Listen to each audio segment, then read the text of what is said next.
People, welcome back to another important video and very helpful video. आज अपन पढ़ने वाले हैं unit number 8 that is bailment and pledge of Indian contract act. ये unit ना बहुत सिंपल है और बहुत इजी है, तुमको एकदम इफेक्टिव वे में पढ़ाऊंगी। 1.5 घंटे का टारगेट रखते हैं, 1.5 आवर्स का टारगेट रखते हैं और पूरे यूनिट को कंप्लीट करेंगे। मॉड्यूल के सारे कंसेप्ट को कवर करूंगी, हर एक चीज को कवर करूंगी, कुछ भी स्किप नहीं करूंगी। इस वीडियो को देखने के बाद आपको ये यूनिट पे जरूर कॉन्फिडेंस आ जाएगा और आपके लिए बहुत सिंपल बन जाएगा, क्योंकि ना स्पेसिफिकली इस वाले यूनिट में ना बहुत सारे पॉइंट सिमिलर है, बहुत सारे पॉइंट सेम है। तो मैं तुमको पूरी लिंकिंग करवा के दूंगी कि कहाँ पे ये पर्टिकुलर पॉइंट सेम है, ताकि आपके लिए यूनिट पूरा सिंपल बन जाएगा। तो लास्ट तक वीडियो को देखना और मोस्ट इंपॉर्टेंटली बहुत कॉन्सेंट्रेशन से देखना, क्योंकि ना यहाँ पे बार बार पॉइंट रिपीटेड है, तो आपको कॉन्सेंट्रेशन से लेक्चर को देखना पड़ेगा, फिर आप हर चीज को समझ पाओगे। ठीक है, लेकिन कम से कम टाइम में हर चीज को बहुत अच्छे से कंप्लीट करेंगे, इफिशिएंटली कंप्लीट करेंगे। आपके पास मॉड्यूल तो रहेगी, अपने मॉड्यूल को ओपन कर लो और फिर लेक्चर को देखना। देखो unit number 8। Now this unit covers two topic, that is first is bailment and second is pledge. Bailment और प्लेज, पहले बिलमेंट को पढ़ेंगे। As per section 148, what do you mean by bailment? Bailment का मतलब बोला गया है जब एक व्यक्ति कुछ गुड्स डिलीवर करता है दूसरे वाले पर्सन को कुछ टाइम के लिए या फिर कुछ पर्पस के लिए। जैसे ही पर्पस हो जाएगा वो अपने गुड्स वापस ले लेगा, ओनर के पास गुड्स लास्ट में वापस आ जाएंगे। इसको बोलते हैं बिलमेंट वाला कॉन्ट्रैक्ट। पहले डेफिनेशन से समझेंगे, फिर एग्जांपल समझेंगे। ठीक है, so bailment is a delivery of goods by one person to another. Goods deliver होते for some purpose upon a contract that the goods shall when the purpose is accomplished. जैसे ही purpose पूरा हो जाएगा goods return हो जाएंगे, otherwise dispose of according to the action of the person delivering them. This is bailment वाला contract. Example को एकदम ध्यान से समझना। इस एग्जाम्पल से मैं तुम्हारे बहुत सारे पॉइंट को लिंक करवाने वाली हूँ, तो एग्जाम्पल को एकदम ध्यान से समझना। मेरे नेबर में ना एक आंटी रहते हैं, ठीक है, वो डेली ऑफिस जाते हैं। उनकी ना एक दिन कार डैमेज हो जाती और रिपेयरिंग के लिए 3 दिन लगने वाले हैं। वो मेरे पास आते, मुझे बोलते कि राधिका क्या तुम अपनी कार मुझे 3 दिन के लिए प्रोवाइड कर सकती हो क्या? मेरी कार रिपेयर होगी 3 दिन बाद, तो क्या तुम अपनी कार मुझे प्रोवाइड कर सकती हो 3 दिन के लिए?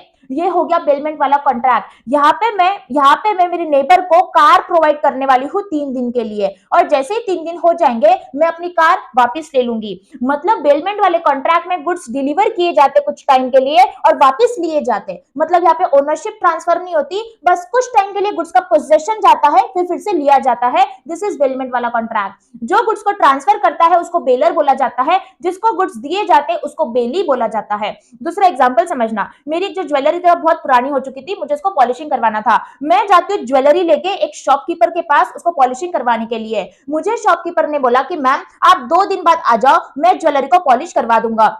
इवन दिस इज बिलमेंट वाला कॉन्ट्रैक्ट। मैंने यहाँ पे मेरी ज्वेलरी एक शॉपकीपर को दिया, मतलब दूसरे पर्सन को दिया। जैसे ही पर्पस कंप्लीट हो जाएगा, मतलब जैसे ही पॉलिशिंग हो जाएंगी ज्वेलरी की, वो मुझे वापस ज्वेलरी लौटा देगा, वापस मेरे पास ज्वेलरी आने वाली है। तो इसमें क्या है, इसमें यहाँ पे ओनरशिप ट्रांसफर नहीं हो रही, कुछ टाइम के लिए पोजेशन ट्रांसफर हो रहा है। इसको बोलते हैं बिलमेंट वाला कॉन्ट्रैक्ट। जो गुड्स को देता है उसको बेलर बोला जाता है, जिसको गुड्स दिए जाते हैं उसको बेली बोला जाता है। I hope people this is very much clear to you. Same चीज यहाँ पे दी है, a person delivering the goods is a bailor and the person to whom the goods are delivered is a bailee. Okay, next is essential elements of a bailment का contract। अभी ये जो question है ना तुम्हारे एग्जाम में 7 mark के लिए आ सकता है, आया है। ठीक है, आरटीपी एमटीपी में भी आया है, 5 क्वेश्चन पेपर में भी आया है। essential elements of bailment, ध्यान से समझना क्या हो सकता है। मतलब बेलमेंट का कॉन्ट्रैक्ट बनने के लिए क्या क्या होना चाहिए। मैम कितना सिंपल है, आपने अभी तो बताया कि गुड्स डिलीवर होते, उसके बाद गुड्स रिटर्न हो जाते, ये कॉन्ट्रैक्ट है। देखो कॉन्ट्रैक्ट है, गुड्स डिलीवर होते, बाद में क्या है, गुड्स रिटर्न होते। हर चीज वैसी है जो अपन ने पढ़ा और कुछ भी नहीं है। देखो फर्स्ट ऑफ ऑल बिलमेंट क्या है बेटा, बिलमेंट एक कॉन्ट्रैक्ट है। So bailment is based upon a contract which can be express और इम्प्लाइड। एक्सप्रेस मतलब अगर बातचीत करके, पार्टीज बात करके अगर कॉन्ट्रैक्ट बना रहे, दैट इज एक्सप्रेस, या फिर लिख के बना रहे। जब भी तुम एक्सप्रेस वर्ड सुनते हो इसका 2 मीनिंग आता है, एक तो बातचीत करके कॉन्ट्रैक्ट बनाना या फिर लिख के contract banana, that is express contract. Implied मतलब यहाँ पे बातचीत नहीं होती है या ना ही यहाँ पे लिखा जाता है, फिर भी एक्शन के थ्रू समझ में आ जाता है कि कॉन्ट्रैक्ट बन गया। ठीक है, तो बेलमेंट का कॉन्ट्रैक्ट एक्सप्रेसली भी हो सकता है, इम्प्लाइड भी हो सकता है। Very good. Next is deliver of goods, very important point. Bailment के कॉन्ट्रैक्ट में कंपल्सरीली डिलीवरी ऑफ गुड्स होती है। डिलीवरी ऑफ गुड्स होती है, कौन से गुड्स होते हैं? गुड्स होते हैं मूवेबल गुड्स, मतलब ऐसे गुड्स जिसको तुम मूव कर सकते हो, जैसे कि लैपटॉप, जैसे कि मोबाइल, जैसे कि ये पेन, जिसको तुम मूव कर सकते हो, वही बेलमेंट के कॉन्ट्रैक्ट में आ जाएंगे। इसका मतलब जो इमूवेबल प्रॉपर्टी रहती है, इमूवेबल गुड्स रहते हैं, मतलब जिसको तुम मूव नहीं कर सकते, वो उसके लिए बेलमेंट का कॉन्ट्रैक्ट कभी भी नहीं बन सकता। और मनी के लिए भी नहीं बन सकता। मनी का रीजन आगे दिया है, यहाँ पे समझाऊंगी। अभी के लिए बस इतना समझो कि मूवेबल प्रॉपर्टी होनी चाहिए, मूवेबल गुड्स होनी चाहिए, तो ही बेलमेंट का कॉन्ट्रैक्ट बन सकता है। इसका मतलब तुम थोड़ा सोच के देखो, शॉप, ठीक है, शॉप, क्या शॉप को अपन उठा के दूसरी जगह पे मूव कर सकते हैं क्या? नहीं। जमीन, जमीन को लेके जा सकते हैं क्या? नहीं। बिल्डिंग को लेके जा सकते हैं क्या? नहीं। Because they are not delivered, they are not delivered, that's why bailment contract cannot be made for immovable goods. Okay, I hope people this is very much clear to you. Delivery ना दो तरीके से हो सकती है। First is actual delivery, second is constructive delivery. अभी actual delivery का मतलब क्या है? मतलब हैंड टू हैंड गुड्स को डिलीवर करना, physically hand to hand goods को डिलीवर करना, दैट इज एक्चुअल डिलीवरी। मेरे पास ये मोबाइल है, मैंने मोबाइल तुमको दिया, हैंड टू हैंड डिलीवर किया, फिजिकली डिलीवर किया, दिस इज एक्चुअल डिलीवरी। तो बेलमेंट के कॉन्ट्रैक्ट में फिजिकली हैंड टू हैंड भी डिलीवरी होती है या फिर कंस्ट्रक्टिव डिलीवरी भी होती है। कंस्ट्रक्टिव डिलीवरी का मतलब होता है यहाँ पे हैंड टू हैंड डिलीवरी नहीं होती, लेकिन तुम कुछ ऐसा एक्शन करते हो, कोई ऐसा एक्ट करते हो, ऐसी कोई हरकत करते हो जिससे गुड्स की डिलीवरी हो जाती है। समझना, अपन ने जो भी एग्जांपल देखा था ज्वेलरी वाला, ये था एक्चुअल डिलीवरी का example. Jewellery hand to hand transfer कर रही थी, so this is the example of actual delivery. लेकिन what do you mean by and what is the example of constructive delivery? देखो यहाँ पे मैंने आंटी को क्या मेरी वो गाड़ी उठा के दिया क्या? क्या ऐसे डिलीवर किया क्या? नहीं मैम, आपने गाड़ी थोड़ी ना उठाया। मैंने क्या किया? मैंने आंटी को यहाँ पे कीज दिया, चाबियां दिया। जब यहाँ पे गुड्स ट्रांसफर होते थ्रू कीज और through some document, that is constructive delivery. जब गुड्स फिजिकली ट्रांसफर नहीं किए जाते, लेकिन तुम कोई ऐसी हरकत करते हो, कोई ऐसा एक्शन लेते हो जिससे गुड्स की डिलीवरी हो जाती है। यहाँ पे मैंने जब कीज ट्रांसफर किया, इसका मतलब मेरी गाड़ी भी डिलीवर हो गई। कोई डॉक्यूमेंट ट्रांसफर किया तो गुड्स भी डिलीवर हो गए, इसका मतलब ये कंस्ट्रक्टिव डिलीवरी में आ जाएगा। ठीक है, I hope this is very much clear to you. Very important is purpose. हमेशा बेलमेंट के कॉन्ट्रैक्ट में पर्पस होता है। यहाँ पे मेरा पर्पस था कि मुझे ज्वेलरी को पॉलिश करवाना था, यहाँ पे ये पर्पस था कि मुझे मेरे नेबर को हेल्प करना था। तो हमेशा कुछ ना कुछ पर्पस होता है। Next is possession, very important. यहाँ पे वो बोलना चाहते हैं पोजेशन मतलब गुड्स की होल्डिंग, गुड्स का कंट्रोल जाना चाहिए, गुड्स का कंट्रोल जाना चाहिए, तो ही बेलमेंट का कॉन्ट्रैक्ट बन सकता है। जब तक तुम गुड्स का कंट्रोल किसी और को नहीं देते हो तो बेलमेंट का कॉन्ट्रैक्ट नहीं बन सकता। जब मैंने यहाँ पे जब मैंने ज्वेलरी दिया था, तो मैंने ज्वेलरी किसको दे दिया था? शॉपकीपर के पास दे दिया था। तो पूरा पोजेशन मतलब पूरा गुड्स की होल्डिंग, पूरा कंट्रोल किसके पास चला गया था? शॉपकीपर के पास चला गया था। सो this is transfer of possession, और जहां पे पोजेशन जाता है उसी पे बेलमेंट का कॉन्ट्रैक्ट बन सकता है। इस वाले केस में मैंने आंटी को कीज दे दिया था, मतलब जो कंट्रोल है मेरी गाड़ी का किसके पास आ गया? आंटी के पास आ गया, मेरे नेबर के पास आ गया। इसका मतलब पोजेशन ट्रांसफर हो गया। जहां पे पोजेशन ट्रांसफर होता है तभी बेलमेंट का कॉन्ट्रैक्ट बन सकता है। समझना, depositing ornament in a bank locker is not a bailment. Very important point. Example देखो, तुम्हारी मम्मी भी ये चीज करती होगी। अपनी मम्मी लोग क्या करते हैं, जो ज्वेलरी रहती, गोल्ड की जो भी ज्वेलरी रहती, वो बैंक लॉकर में रख के आती। ठीक है, अपना लॉ बोलता है जब कोई डिपॉजिट करता है ornament in a bank locker is not a bailment, मतलब वो बेलमेंट नहीं है। क्यों? तुम सोचोगे मैम बेलमेंट होना चाहिए, हमारी मम्मी क्या कर रही है, वहां पे ज्वेलरी रख के आ रही है और बाद में वापस लेके आ जाएंगी, मतलब बेलमेंट है। अपना लॉ बोलता है यहाँ पे ना पोजेशन ट्रांसफर नहीं हो रहा, कंट्रोल ट्रांसफर नहीं हो रहा। जब तुम्हारी मम्मी ज्वेलरी लेके जाती है, ठीक है, बैंक लॉकर में रख के आती है, जो बैंक लॉकर की जो कीज रहती है ना, तुम्हारी मम्मी खुद के साथ लेके आती है, बैंक वालों के पास नहीं देती। मतलब तुम्हारी मम्मी ने कंट्रोल बैंक वालों के पास नहीं दिया। जब तक गुड्स का कंट्रोल सामने वाले के पास नहीं चले जाता, बेलमेंट नहीं हो सकता। यहाँ पे कंट्रोल गया था, सीधी मेरी ज्वेलरी इनके पास आ गई थी, इनके पास कंट्रोल आ गया था, मेरी गाड़ी का कंट्रोल मेरे नेबर के पास आ गया था। तो कंट्रोल जाना बहुत ज्यादा जरूरी है, होल्डिंग होना बहुत ज्यादा जरूरी है। जब तक कंट्रोल नहीं जाता है, that is not a bailment वाला कॉन्ट्रैक्ट। सो यहाँ पे क्या दिया है, change of position can happen by physical delivery और by any action which has effect of placing the goods in the position of the bailee. इसका मतलब क्या है? इसका मतलब लिख लो आप, ये लाइन का मतलब है कंस्ट्रक्टिव डिलीवरी। मतलब क्या बोलना चाहते हैं? एक तो यहाँ पे एक्चुअल डिलीवरी से हो सकता है या फिर कंस्ट्रक्टिव डिलीवरी से हो सकता है। तो change of position does not lead to change of ownership. Ownership थोड़ी ना जा रही है, सिर्फ गुड्स थोड़े टाइम के लिए दूसरे पर्सन के पास जा रहे हैं। Okay, next is people return of goods. Next is return of goods, very important. Bailment के कॉन्ट्रैक्ट में हमेशा रिटर्न ऑफ गुड्स होते हैं। यहाँ पे इस केस में जैसे ही मेरी ज्वेलरी पॉलिश हो जाएंगी, मेरे पास ज्वेलरी आ जाएंगी, मतलब रिटर्न किए जाते हैं। इस वाले केस में जैसे ही आंटी की गाड़ी रिपेयर हो जाएंगी, वो आंटी क्या करेंगे, मेरी जो गाड़ी है मुझे वापस लौटा देंगे, मतलब मेरे गुड्स वापस मेरे पास आ जाएंगे। तो बेलमेंट के कॉन्ट्रैक्ट में गुड्स हमेशा रिटर्न किए जाते हैं, गुड्स हमेशा रिटर्न किए जाते हैं। यहाँ पे जो ओनर रहता है उसके पास वापस गुड्स आ जाते हैं। ठीक है, so bailee is obliged to return the goods physically to the bailor. The goods should be written in the same form as given or may be altered as per the bealer's direction. It should be noted that exchange of goods should not be allowed. यहाँ पे exchange allowed नहीं, यहाँ पे सिर्फ return allowed है, exchange allowed नहीं है।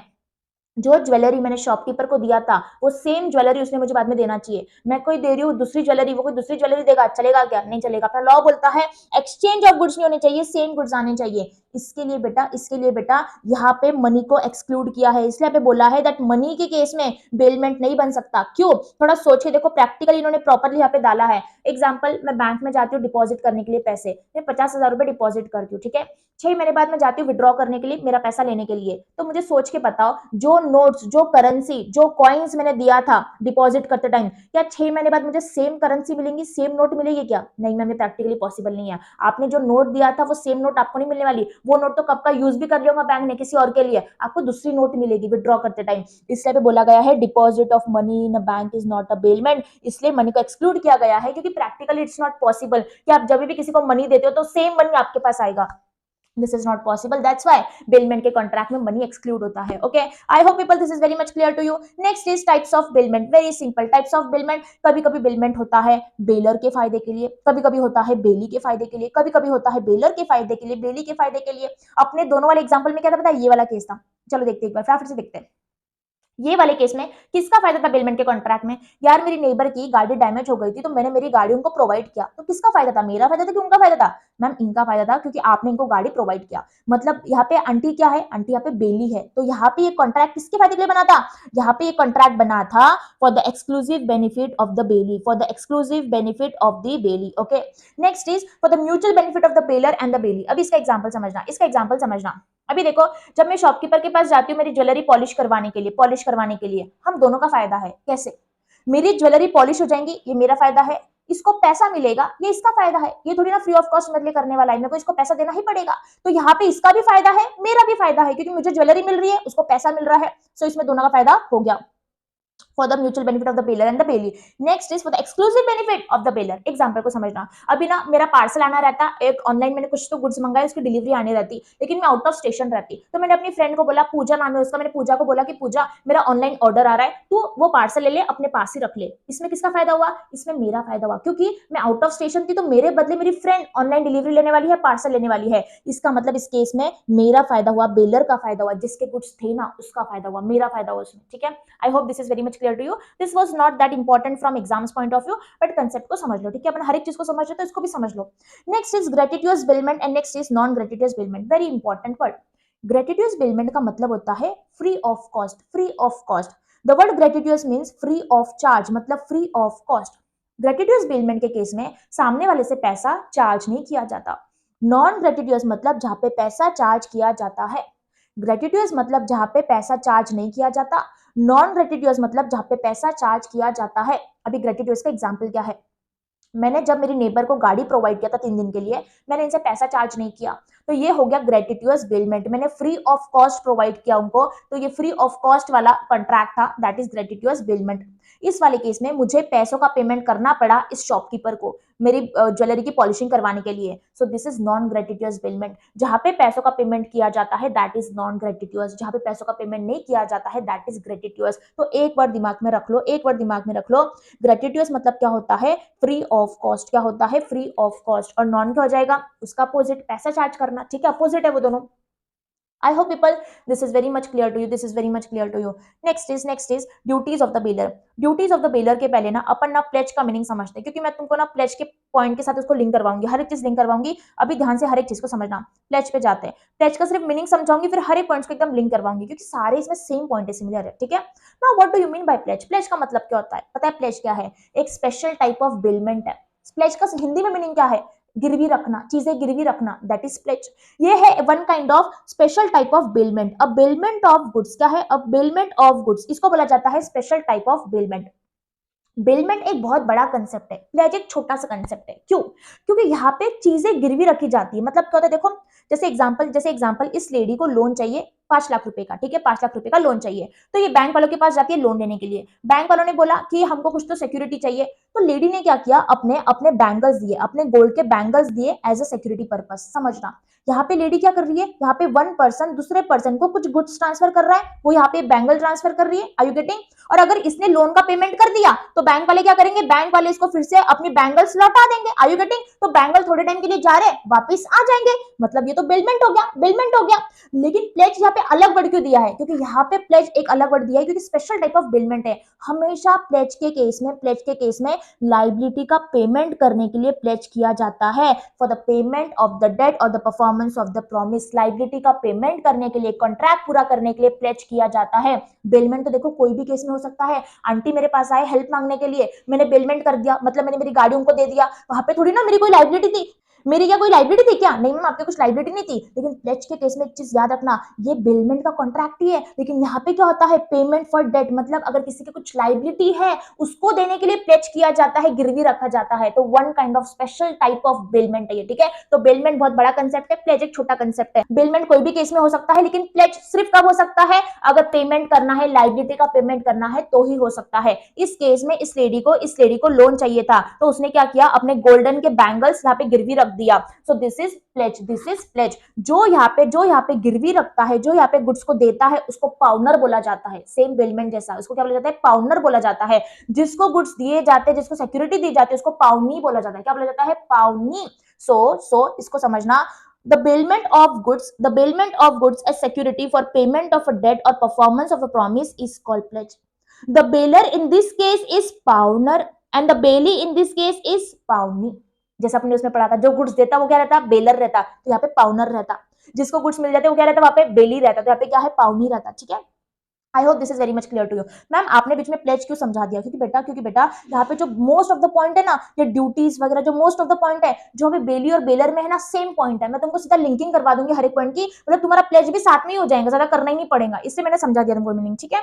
I hope this is very much clear to you. तो प्लेज का मतलब क्या होता है बच्चों, मैम प्लेज मतलब स्पेशल काइंड ऑफ बिलमेंट ही है, लेकिन ना जिसकी लाइबिलिटी रहती है ना, वो प्लेज करता है, ठीक है, एज अ गिरवी रखना, एज अ गिरवी रखना। ओके, ये हो गया। Now let us come to duties of the bailor. देखो अपन ने यहाँ पे पढ़ लिया था, यहाँ तक हो गया था अपना टाइप्स ऑफ बिलमेंट। अपन अभी शुरुआत करने जा रहे हैं ड्यूटीज ऑफ द बिलर के साथ। एकदम आराम से समझना, एकदम आराम से समझना। ड्यूटीज ऑफ द बिलर कैसे याद रखोगे, फाइन। कैसे याद रखोगे, फाइन। ड्यूटीज ऑफ द बिलर क्या है, फाइन। मैम फाइन का मतलब क्या है, एफ से क्या आ जाएगा, यहाँ पे ड्यूटी क्या रहेगी बिलर की, फॉल्ट बताना पड़ेगा, एफ से फॉल्ट आ गया। आई से क्या आएगा मैम, इंडिम्निफाई करना पड़ेगा। एनई से क्या आएगा, एनई से आएगा नेसेसरी एक्सपेंसेस का पेमेंट करना पड़ेगा। एफ से आ जाएगा फॉल्ट बता दो, आई से आ जाएगा इंडिम्निफाई करो, एनई से आ जाएगा नेसेसरी एक्सपेंसेस का पेमेंट करो, नेसेसरी एक्सपेंसेस का पेमेंट करो। ठीक है, 1 to 1 पॉइंट अच्छे से पढ़ेंगे, ध्यान से समझना। अभी ना सेम एग्जांपल को कंटिन्यू करते हैं, इस पॉइंट से, इस एग्जांपल से सारे पॉइंट्स को लिंक करवा दूंगी, ठीक है। ध्यान से समझना, ध्यान से समझना। सो पीपल, अपन इसमें क्या पढ़ा था एग्जांपल, मेरी नेबर आती है गाड़ी मांगने के लिए 3 दिन के लिए, तो मैंने क्या किया, मेरी कार प्रोवाइड कर दिया मेरी नेबर को 3 दिन के लिए। Okay, so this was a contract. मैं कौन थी, मैं बेलर थी, यहाँ पे मेरी नेबर क्या थी, बेली थी। 3 दिन बाद क्या होने वाला है, 3 दिन बाद मेरी नेबर मुझे मेरी गाड़ी वापस लौटा देने वाली है। Okay, this was the example. मैं कौन हूं, मैं बेलर हूं। तो यहाँ पे लॉ बोल रहा है what are the duties of the bailor, मतलब मेरी क्या क्या रिस्पॉन्सिबिलिटी है। First is bailor's duty to disclose the fault in the goods bailed. Fault मतलब गुड्स में कुछ डिफॉल्ट है, मतलब तुम्हारे गुड्स प्रॉपर नहीं है, कहीं से डैमेज है, खराब गुड्स है, तो तुमको बताना पड़ेगा। बहुत लॉजिकल पॉइंट है यार। मैं अपनी गाड़ी अगर आंटी को चलाने के लिए दे रही हूँ तो मेरी रिस्पॉन्सिबिलिटी है, अगर मेरी गाड़ी में कुछ खराबी है, कुछ फॉल्ट है, कहीं पे डैमेज है, मुझे आंटी को बताना चाहिए। मेरे गाड़ी के ब्रेक ठीक से काम नहीं कर रहे थे, ये इन्फॉर्मेशन मैंने आंटी को बताना चाहिए ना, कि आंटी जो गाड़ी के ब्रेक है वो ठीक से काम नहीं कर रहे, ध्यान से गाड़ी को चलाना। मैंने इन्फॉर्मेशन को देना चाहिए। अगर मैंने उनको इन्फॉर्मेशन नहीं दिया, उनका एक्सीडेंट हो गया, उनको हॉस्पिटल जाना पड़ा, तो सारा लॉस मुझे देना पड़ेगा। क्यों, क्योंकि मेरी रिस्पॉन्सिबिलिटी है, क्योंकि गुड्स मेरे है, ओनर मैं हूं। तो समझना एक एक पॉइंट को एकदम ध्यान से। यहाँ पे फर्स्ट वाले पॉइंट में 2 चीजों को सेग्रीगेट किया है। First is gratuitous bailment, second is non gratuitous bailment. Gratuitous मतलब free of cost, non gratuitous मतलब जहाँ पे पैसा चार्ज किया जाता है। एग्जांपल को समझना, मैंने आंटी से कुछ भी पैसा चार्ज नहीं किया, मैंने आंटी से कुछ भी पैसा चार्ज नहीं किया, उनको फ्री ऑफ कॉस्ट 3 दिन के लिए मेरी गाड़ी प्रोवाइड कर दिया। तो अपना लॉ बोलता है जो जो खराबी, जो जो फॉल्ट तुमको पता है अपने गाड़ी के रिलेटेड, जो जो फॉल्ट के बारे में तुम क्या हो, अवेयर हो, which the bailor is aware, very important keyword. जो जो फॉल्ट मुझे पता है कि मेरी गाड़ी के ब्रेक काम नहीं कर रहे, जो जो चीजें मुझे पता है, मुझे आंटी को बताना पड़ेगा। This is the first responsibility. अगर नहीं बताया, पता होने के बाद भी आंटी का एक्सीडेंट हो गया, आंटी को हॉस्पिटल जाना पड़ा, तो सारे डैमेजेस का पेमेंट मुझे करना पड़ेगा। क्यों? मेरी रिस्पॉन्सिबिलिटी है। सो जो खराबी के बारे में मुझे पता है, जो फॉल्ट करे मुझे पता है, which the bailor is aware, aware मतलब पता है, अवेयर मतलब पता है, वो बताना पड़ेगा, नहीं तो मैं रिस्पॉन्सिबल हो जाऊंगी। देखो, he is responsible for the damages arising to the bailee directly from such fault. अगर डिस्क्लोज नहीं किया, बताया नहीं तो। सेकंड समझना, नॉन ग्रेटिटुअस बिलमेंट मतलब यहाँ पे मैं आंटी से पैसा चार्ज कर रही हूँ। मैंने आंटी को बोला कि आंटी आपको 3 दिन के लिए गाड़ी चाहिए ना, मैं 1000 रुपीज चार्ज करूंगी, मैं 1000 रुपीज चार्ज करूंगी। मतलब बिलमेंट किसका हो गया? नॉन ग्रेटिटुअस बिलमेंट हो गया। क्यों? क्योंकि मैं इनसे पैसा चार्ज कर रही हूँ। अपना लॉ बोलता है अगर तुम किसी से पैसा चार्ज कर रहे हो ना, तो तुमको उसको फॉल्टी गुड्स देने ही नहीं चाहिए, फॉल्टी गुड्स देने ही नहीं चाहिए। तो चाहे तुमको फॉल्ट कर में पता था कि नहीं पता था, हमको फर्क नहीं पड़ता। फिर जो भी लॉस हो जाता है बेली को, तुमको सारे लॉसेस देना पड़ेगा। बहुत लॉजिकल यार। अगर तुम आज कोई भी चीज के लिए पेमेंट करते हो, गुड्स के लिए पेमेंट करते हो, क्या तुम फॉल्टी गुड्स एक्सेप्ट करोगे? क्या कभी नहीं करोगे। तो आंटी अगर ऑलरेडी मुझे पेमेंट कर रही है, पैसा चार्ज कर रही है उनसे, तो मुझे उनको अच्छे गुड्स देने चाहिए। अगर मेरे गाड़ी की वजह से आंटी का कुछ लॉस हो जाता है, तो सारे एक्सपेंसेस का लॉस का पेमेंट मुझे करना पड़ेगा। क्यों? क्योंकि मैंने उनसे पैसा चार्ज किया है। तो यहाँ पे दिया है बच्चों, यहाँ पे दिया है, देखो, if the goods are bailed for hire, the bailor is responsible for such damage whether he was और not aware of the existence of such fault. उससे फर्क ही नहीं पड़ता मुझे फॉल्ट के बारे में जानकारी थी नहीं थी, फर्क ही नहीं पड़ता। अगर आंटी को नुकसान हो गया पैसा चार्ज करने के बाद भी, तो मैं हमेशा लाइबल रहूंगी, हमेशा लाइबल रहूंगी। यहाँ पे कब लाइबल रहूंगी? अगर मुझे पता था तो, क्योंकि फ्री ऑफ कॉस्ट है, मैं तो उनसे कुछ पैसा थोड़ी ना चार्ज कर रही, तो जो मुझे पता था मैं बता दूंगी। लेकिन यहाँ पे हर केस में लाइबल हो जाऊंगी। क्यों? क्योंकि उनसे मैं पैसा चार्ज कर रही हूँ। ठीक है, I hope people this is very much clear to you. We are done with the first वाला point, that is disclose the fault. Next is people duty to pay necessary expenses. इसमें ना दो expenses आते हैं, एक रहते हैं necessary, दूसरा है extraordinary.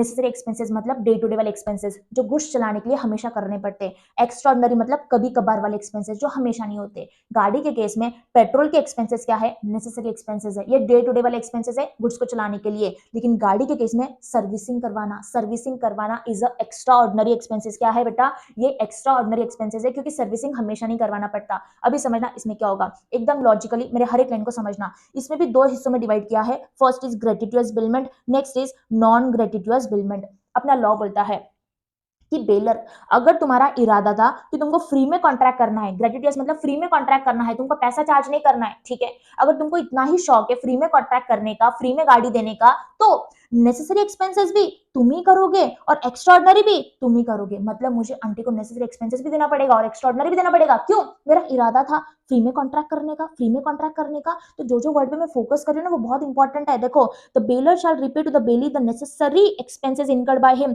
And extraordinary expenses incurred by him. दोनों एक्सपेंसेस का पेमेंट करना पड़ेगा। Next is in case of non gratuitous bailment. लेकिन अगर मेरा कोई इरादा नहीं था आंटी को फ्री में गाड़ी देने का, मैं पैसा चार्ज कर रही हूँ, तो मुझे सिर्फ एक्स्ट्राऑर्डिनरी एक्सपेंसेस देना पड़ेगा। मतलब अगर आंटी ने सर्विसिंग करवा दिया मेरी गाड़ी को, ठीक है, पंक्चर निकलवा दिया, ये हमेशा वाले एक्सपेंसेस थोड़ी ना है, ये एक्स्ट्राऑर्डिनरी कभी कभार होते हैं ऐसे एक्सपेंसेस, तो मुझे आंटी को ऐसे एक्सपेंसेस का पेमेंट करना पड़ेगा। तो समझ में आ गया? ऐसे लॉजिक लगाओ कि अगर मेरा फ्री में देने का इरादा था ना, तो लॉ बोलता है फिर सारे एक्सपेंसेस तुम ही करो। अगर तुम्हारा फ्री में देने का इरादा नहीं था तो सिर्फ एक्स्ट्राऑर्डिनरी एक्सपेंसेस करो। Okay, I hope people this is very much clear to you. I hope this is very much clear to you. Next is people duty to indemnify the bailee for premature termination. अभी इसको समझना, इंडिम्निफाई का मतलब होता है loss की भरपाई करना, लॉस का पेमेंट करना। प्री मैच्योर टर्मिनेशन, टर्मिनेशन मतलब कैंसलेशन करना। यहाँ पे मेरे नेबर को और मेरा कॉन्ट्रैक्ट हुआ था कि मैं उनको 3 दिन के लिए मेरी गाड़ी प्रोवाइड करने वाली हूँ, लेकिन एक दिन बाद क्या होता है, एक दिन बाद मैं आंटी को जाके बोलती हूँ, नेबर को जाके बोलती हूँ कि मुझे मेरी गाड़ी वापस लौटा दो। मतलब मैं क्या कर रही हूँ यहाँ पे, प्री मैच्योर टर्मिनेशन कर रही हूँ। मतलब कॉन्ट्रैक्ट को पहले ही कैंसिल कर दे रही हूँ, कॉन्ट्रैक्ट पूरा होने के पहले ही कॉन्ट्रैक्ट को कैंसिल कर दे रही हूँ। इसको बोलते हैं प्री मैच्योर टर्मिनेशन। अगर मेरे वजह से यहाँ पे मेरे नेबर को कुछ लॉस हो जाता है, क्योंकि मैं जल्दी कैंसिल कर रही हूँ ना कॉन्ट्रैक्ट, अगर मेरे वजह से मेरे नेबर का कुछ लॉस हो जाता है तो मुझे उनको लॉस की भरपाई करना पड़ेगा, लॉस का पेमेंट करना पड़ेगा। इसलिए पे दिया है इंडिम्निफाई, मतलब लॉस की भरपाई करना पड़ेगा। यहाँ पे हमारा 3 दिन का कॉन्ट्रैक्ट था, एक दिन बाद में जाके नेबर को बोल दो कि मेरी गाड़ी मुझे वापस लौटा दो। उस वजह से यहाँ पे नेबर को क्या करना पड़ा, कार की बुकिंग करना पड़ा अर्जेंटली, और उस सामने वाले पर्सन ने बहुत एक्स्ट्रा चार्जेस चार्ज कर लिया उनसे, मतलब उनका वहां पे लॉस हो गया। तो जितना भी लॉस मेरे वजह से हुआ ना, मुझे उनको देना पड़ेगा, उस लॉस की भरपाई करना पड़ेगा। तो इंडिम्निफाई मतलब लॉस की भरपाई करना, प्री मैच्योर टर्मिनेशन मतलब कॉन्ट्रैक्ट को पहले ही कैंसिल कर देना। The bailor must compensate the bailee for the loss और damage suffered by the bailee that in excess of the benefit received where he has lent the goods gratuitously and decides to terminate the billment before the expiry of the period of billment. अगर तुम contract को पहले ही cancel कर देते हो, जो भी लॉस बेली को हुआ है उसका पेमेंट कर दो, that is indemnify. Next is indemnify for any loss. यहाँ पे इंडिमनिफाई का पेमेंट करना था फॉर प्री मैच्योर टर्मिनेशन, मतलब कॉन्ट्रैक्ट कैंसिल कर दिया इसके लिए. यहाँ पे इंडिमनिफाई करना पड़ेगा किसके लिए? For defective title of the goods. क्या है defective title of the goods? Title मतलब ओनरशिप. जो गुड्स देता है उसके पास खुद के पास राइट नहीं रहता गुड्स देने का, उसका खुद डिफेक्टिव टाइटल रहता है, उसके खुद के गुड्स नहीं रहते, फिर भी उसने बेली को गुड्स दे दिया. उस केस में अगर बेली को कुछ लॉस होता है उसको लॉस की भरपाई करना पड़ेगा, इंडिमनिफाई करना पड़ेगा. एग्जांपल समझा रही हूं, बस एग्जांपल है, ठीक है, this is not a reality. Example है, जो मैंने आंटी को गाड़ी दिया, ठीक है, जो मैंने आंटी को मेरी कार दिया वो मेरी खुद की कार नहीं थी, मैंने कहीं से चुराया था, फिर मैंने आंटी को दे दिया. बस एक इमेजिनरी एग्जांपल है, ठीक है, मैंने कहीं से कार को चुराया था और मैंने आंटी को दे दिया. So what is this? This is defective title. अभी क्या होता है, अभी ना वो ट्रू ओनर, दूसरा ओनर आता है, वो बोलता है कि ये गाड़ी मेरी है, ये गाड़ी मेरी है. तो उसने बोला, उसने क्या किया फिर बेली से, मतलब आंटी से पैसा चार्ज किया, जो भी उसको लॉस हो गया, तो आंटी को ना लॉस की भरपाई करना पड़ा इस ट्रू ओनर को. फिर बाद में आंटी मुझे बोलते हैं कि तुम्हारे वजह से मुझे लॉस की भरपाई करना पड़ा, तुम्हारे वजह से मुझे लॉस की भरपाई करना पड़ा, तो मुझे फटाफट से मेरा पेमेंट दे दो. This is indemnify for any loss that is defective title of the goods. अगर मेरे खुद के गुड्स नहीं थे, मेरे पास राइटिंग नहीं था बिलमेंट पे देने का, फिर भी मैंने दे दिया, आंटी को लॉस हो गया, तो जो भी आंटी को लॉस हुआ ना मुझे देना पड़ेगा. which the bailee may sustain by reason that the bailor was not entitled to make the bailment or to receive back the goods or to give direction respecting them. And the last one is people. यहाँ पे baler की क्या responsibility है, मतलब मेरी क्या responsibility है, जैसे ही पर्पस हो जाएगा, जैसे ही टाइम हो जाएगा, मुझे गुड्स को वापस लेना चाहिए, to receive back the goods. It is the duty of the bailor to receive back the goods when the bailee returns them after the time of bailment or the purpose of the bailment has been accomplished. जैसे ही हमारा purpose हो गया, जैसे हमारा time हो गया, तो मुझे गुड्स को वापस रिसीव करना पड़ेगा. बेली आता है, मतलब आंटी आती है मेरे पास गाड़ी लेके, तो मुझे रिसीव करना चाहिए, एक्सेप्ट करना चाहिए. अगर मैं आंटी को बोलती हूँ कि आंटी अभी मत दो, मुझे 2 दिन बाद देना, तो अपना लॉ बोलता है फिर जो भी आंटी को लॉस हो गया तुम्हारी वजह से, मतलब आंटी को सेफ्टी रखने के लिए, प्रॉपर्ली रखने के लिए कुछ खर्चा लगा तुम्हारे वजह से, तो वो आंटी को तुमको लॉस देना पड़ेगा. सो पे दिया है, इफ द बेलर रिफ्यूजेस, अगर मैंने आंटी को मना कर दिया to take a delivery of the goods, when it is offered at a proper time, the bailee can claim compensation for all the necessary expenses incurred for the safe custody. Aunty को मेरे वजह से खर्चा करना पड़ा, कुछ खर्चा करना पड़ा, तो मुझे देना पड़ेगा. इन शॉर्ट वो बोल रहा है कि बेलर अपने गुड्स को एक्सेप्ट कर लो, जैसे तुम्हारे पास बेली लेके आता है, ठीक है, तुमको गुड्स एक्सेप्ट करना पड़ेगा, रिसीव करना पड़ेगा. तुम ऐसा नहीं बोल सकते मुझे अभी नहीं लेना, ठीक है. This is a simple responsibility and duties of the bailor. I hope people this is very much clear to you. तुमको समझ में आ चुका है. मैम सबसे पहली बात तो आपने हमको पढ़ाया कि फॉल्ट बता दो, फिर बताया कि इंडिमनिफाई करना पड़ेगा. इंडिमनिफाई में 2 पॉइंट थे, एक था प्री मैच्योर टर्मिनेशन और दूसरा क्या था, दूसरा था ma'am defective title in goods, ठीक है. ये 2 पॉइंट्स थे. उसके बाद आपने क्या पढ़ाया, एक्सपेंसेस वाला पॉइंट बताया, नेसेसरी एक्सपेंसेस वाला पॉइंट बताया, फिर आपने बताया कि जो भी गुड्स से रिटर्न ले लो. That's it, this are the duties of the bailor. अभी ना ड्यूटीज ऑफ द बेलर के पॉइंट को लिंक करूंगी राइट्स ऑफ द बेली के साथ. राइट्स ऑफ द बेली के साथ ये रहे राइट्स ऑफ द बेली. क्या क्या पढ़ा अपन ने वहां पे, एक फॉल्ट वाला पॉइंट पढ़ा, एक नेसेसरी एक्सपेंसेस वाला पॉइंट पढ़ा, एक इंडिमनिफाई वाला पॉइंट पढ़ा, राइट. 3 पॉइंट पढ़े. देखो राइट्स ऑफ द बेली में, मतलब अभी आंटी के पॉइंट ऑफ व्यू से सोचो, आंटी क्या है यहाँ पे, आंटी बेली है. आंटी के क्या क्या राइट्स है, आंटी के राइट्स है right to claim compensation in case of faulty goods. Same point आया क्या, जो वहां पे फर्स्ट वाला पॉइंट है वो आ गया यहाँ पे. फिर वहां पे नेसेसरी एक्सपेंसेस वाला पॉइंट था, ये आ गया नेसेसरी एक्सपेंसेस. फिर वहां पे इंडिमनिफाई वाला पॉइंट था डिफेक्टिव टाइटल के लिए, ये आ गया इंडिमनिफाई वाला point for a defective title. देखो बेलर हैज नो टाइटल मतलब डिफेक्टिव टाइटल की बात कर रहे हो, यहाँ पे डिफेक्टिव टाइटल की बात कर रहे. इसका मतलब मैम जो 3 पॉइंट ऊपर रिपीटेड है, जो ड्यूटीज है बेलर की, वो राइट बन जाएंगे बेली की. सिंपल सी भाषा में समझाती हूँ. अगर मैंने आंटी को फॉल्ट नहीं बताया, ठीक है, फॉल्ट नहीं बताया कि मेरे गाड़ी का ब्रेक काम नहीं कर रहा, आंटी को एक्सीडेंट हो गया, आंटी को हॉस्पिटल जाना पड़ा, तो उनका लॉस हो गया ना, तो उनके पास क्या राइट आ जाएगा, राइट टू क्लेम कंपेंसेशन. वो मेरे से पैसा चार्ज कर सकते हैं, क्यों, क्योंकि मैंने उनको फॉल्ट नहीं बताया. यही तो अपन ने ऊपर पढ़ा, यही तो पढ़ा अपन ने. सेम पॉइंट है, कुछ भी अलग नहीं है.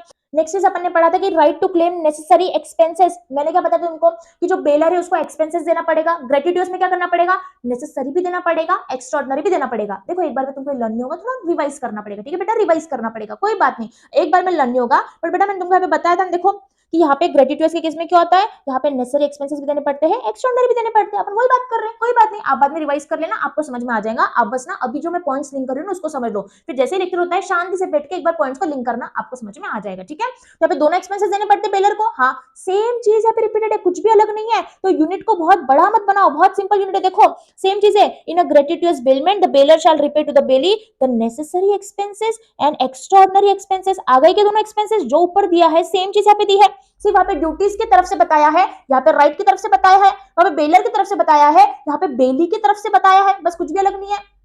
Next is right to indemnify. अगर यहाँ पे मेरा डिफेक्टिव टाइटल था, मैंने खुद गाड़ी किसी से चोरी की थी और मैंने आंटी को दे दिया था, सेम पॉइंट है, सेम पॉइंट है, तो आंटी के पास क्या राइट आएगा, लॉस को क्लेम करने का, तो राइट टू इंडेमनीफाई का पॉइंट यहाँ पे आ गया। ठीक है, तो तीनों पॉइंट को ऐसे याद कर लो। अभी चौथा पॉइंट तुम कैसे लिंक करोगे, पहले तुम क्या याद रखोगे, फॉल्ट वाला पॉइंट, फिर क्या याद रखोगे, नेसेसरी एक्सपेंसेस वाला पॉइंट, फिर तुम्हारा थर्ड पॉइंट क्या आ जाएगा, इंडेमनीफाई वाला पॉइंट। अभी फोर्थ पॉइंट ना इंडेमनीफाई से लिंक करना, इंडेमनीफाई से लिंक करना। व्हाट इज इंडेमनीफाई वाला पॉइंट, यहाँ पे क्या पढ़ा अपन ने कि मैम अगर आपका डिफेक्टिव टाइटल रहता है ना, मतलब आपके खुद के गुड्स नहीं रहते और आपने आंटी को दे दिया, तो आंटी को अगर लॉस हो गया ना, आंटी को लॉस हो गया, वो आंटी को देना पड़ा ट्रू ओनर को पैसा, तो आंटी आपसे बाद में पैसा ले सकती है। ये अपन ने पढ़ा था इंडेमनीफाई वाले पॉइंट में, राइट, यही पढ़ा था।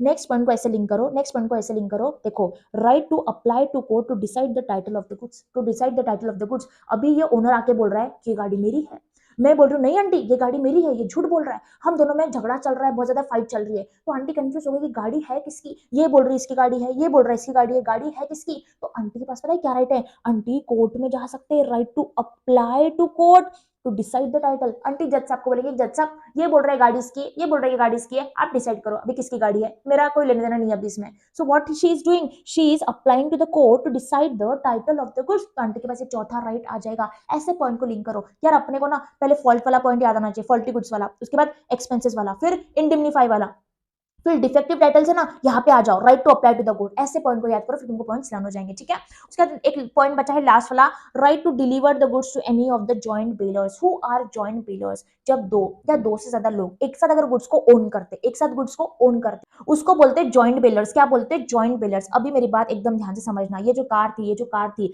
देखो इसको मैं तो ओन करती थी और मेरे साथ ना मेरी सिस्टर भी ओन करती थी, उसका नाम पायल है। मतलब पायल और मैं, हम दोनों ना जॉइंटली इस कार को ओन करते थे। मतलब हम क्या बन गए, हम जॉइंट बेलर बन गए। क्या बन गए, जॉइंट बेलर। जब दो या दो से ज्यादा लोग अगर एक साथ गुड्स को ओन करते हैं, उनको जॉइंट बेलर बोलते हैं। इस वाली कार को मैं भी ओन करती थी और जॉइंटली मेरी सिस्टर भी करती थी, तो हम दोनों इस कार के जॉइंट ओनर्स हो गए, जॉइंट बेलर बन गए। तो यहाँ पे सिंपल सी भाषा में बोला गया है, जैसे ही पर्पस कंप्लीट हो जाएगा, आंटी घर पे आते कार वापस देने के लिए, कीज वापस देने के लिए, तो आंटी ना मेरे पास भी कार की कीज दे सकते, मतलब मेरे पास भी कार दे सकते, या फिर मेरी सिस्टर के पास भी दे सकते हैं। तो सिंपल सी भाषा में पे बोला गया है, जो बेली है ना, कोई भी जॉइंट बेलर के पास गुड्स को दे सकता, उससे कोई लेना देना नहीं रहेगा, कोई फर्क नहीं पड़ेगा। If several joint owners bail the goods, the bailee has right to deliver them to any one of the joint owner. किसी को भी दे सकते हैं unless there was contract to the contrary. अगर कॉन्ट्रैक्ट में कुछ नहीं दिया था तो okay. I hope people this is very much clear to you. So बेटा अपने ड्यूटीज ऑफ द बेलर भी कर दिया और राइट्स ऑफ द बेली भी कर दिया। ऐसे पॉइंट को याद करो, तुमको आसानी से लर्न हो जाएगा।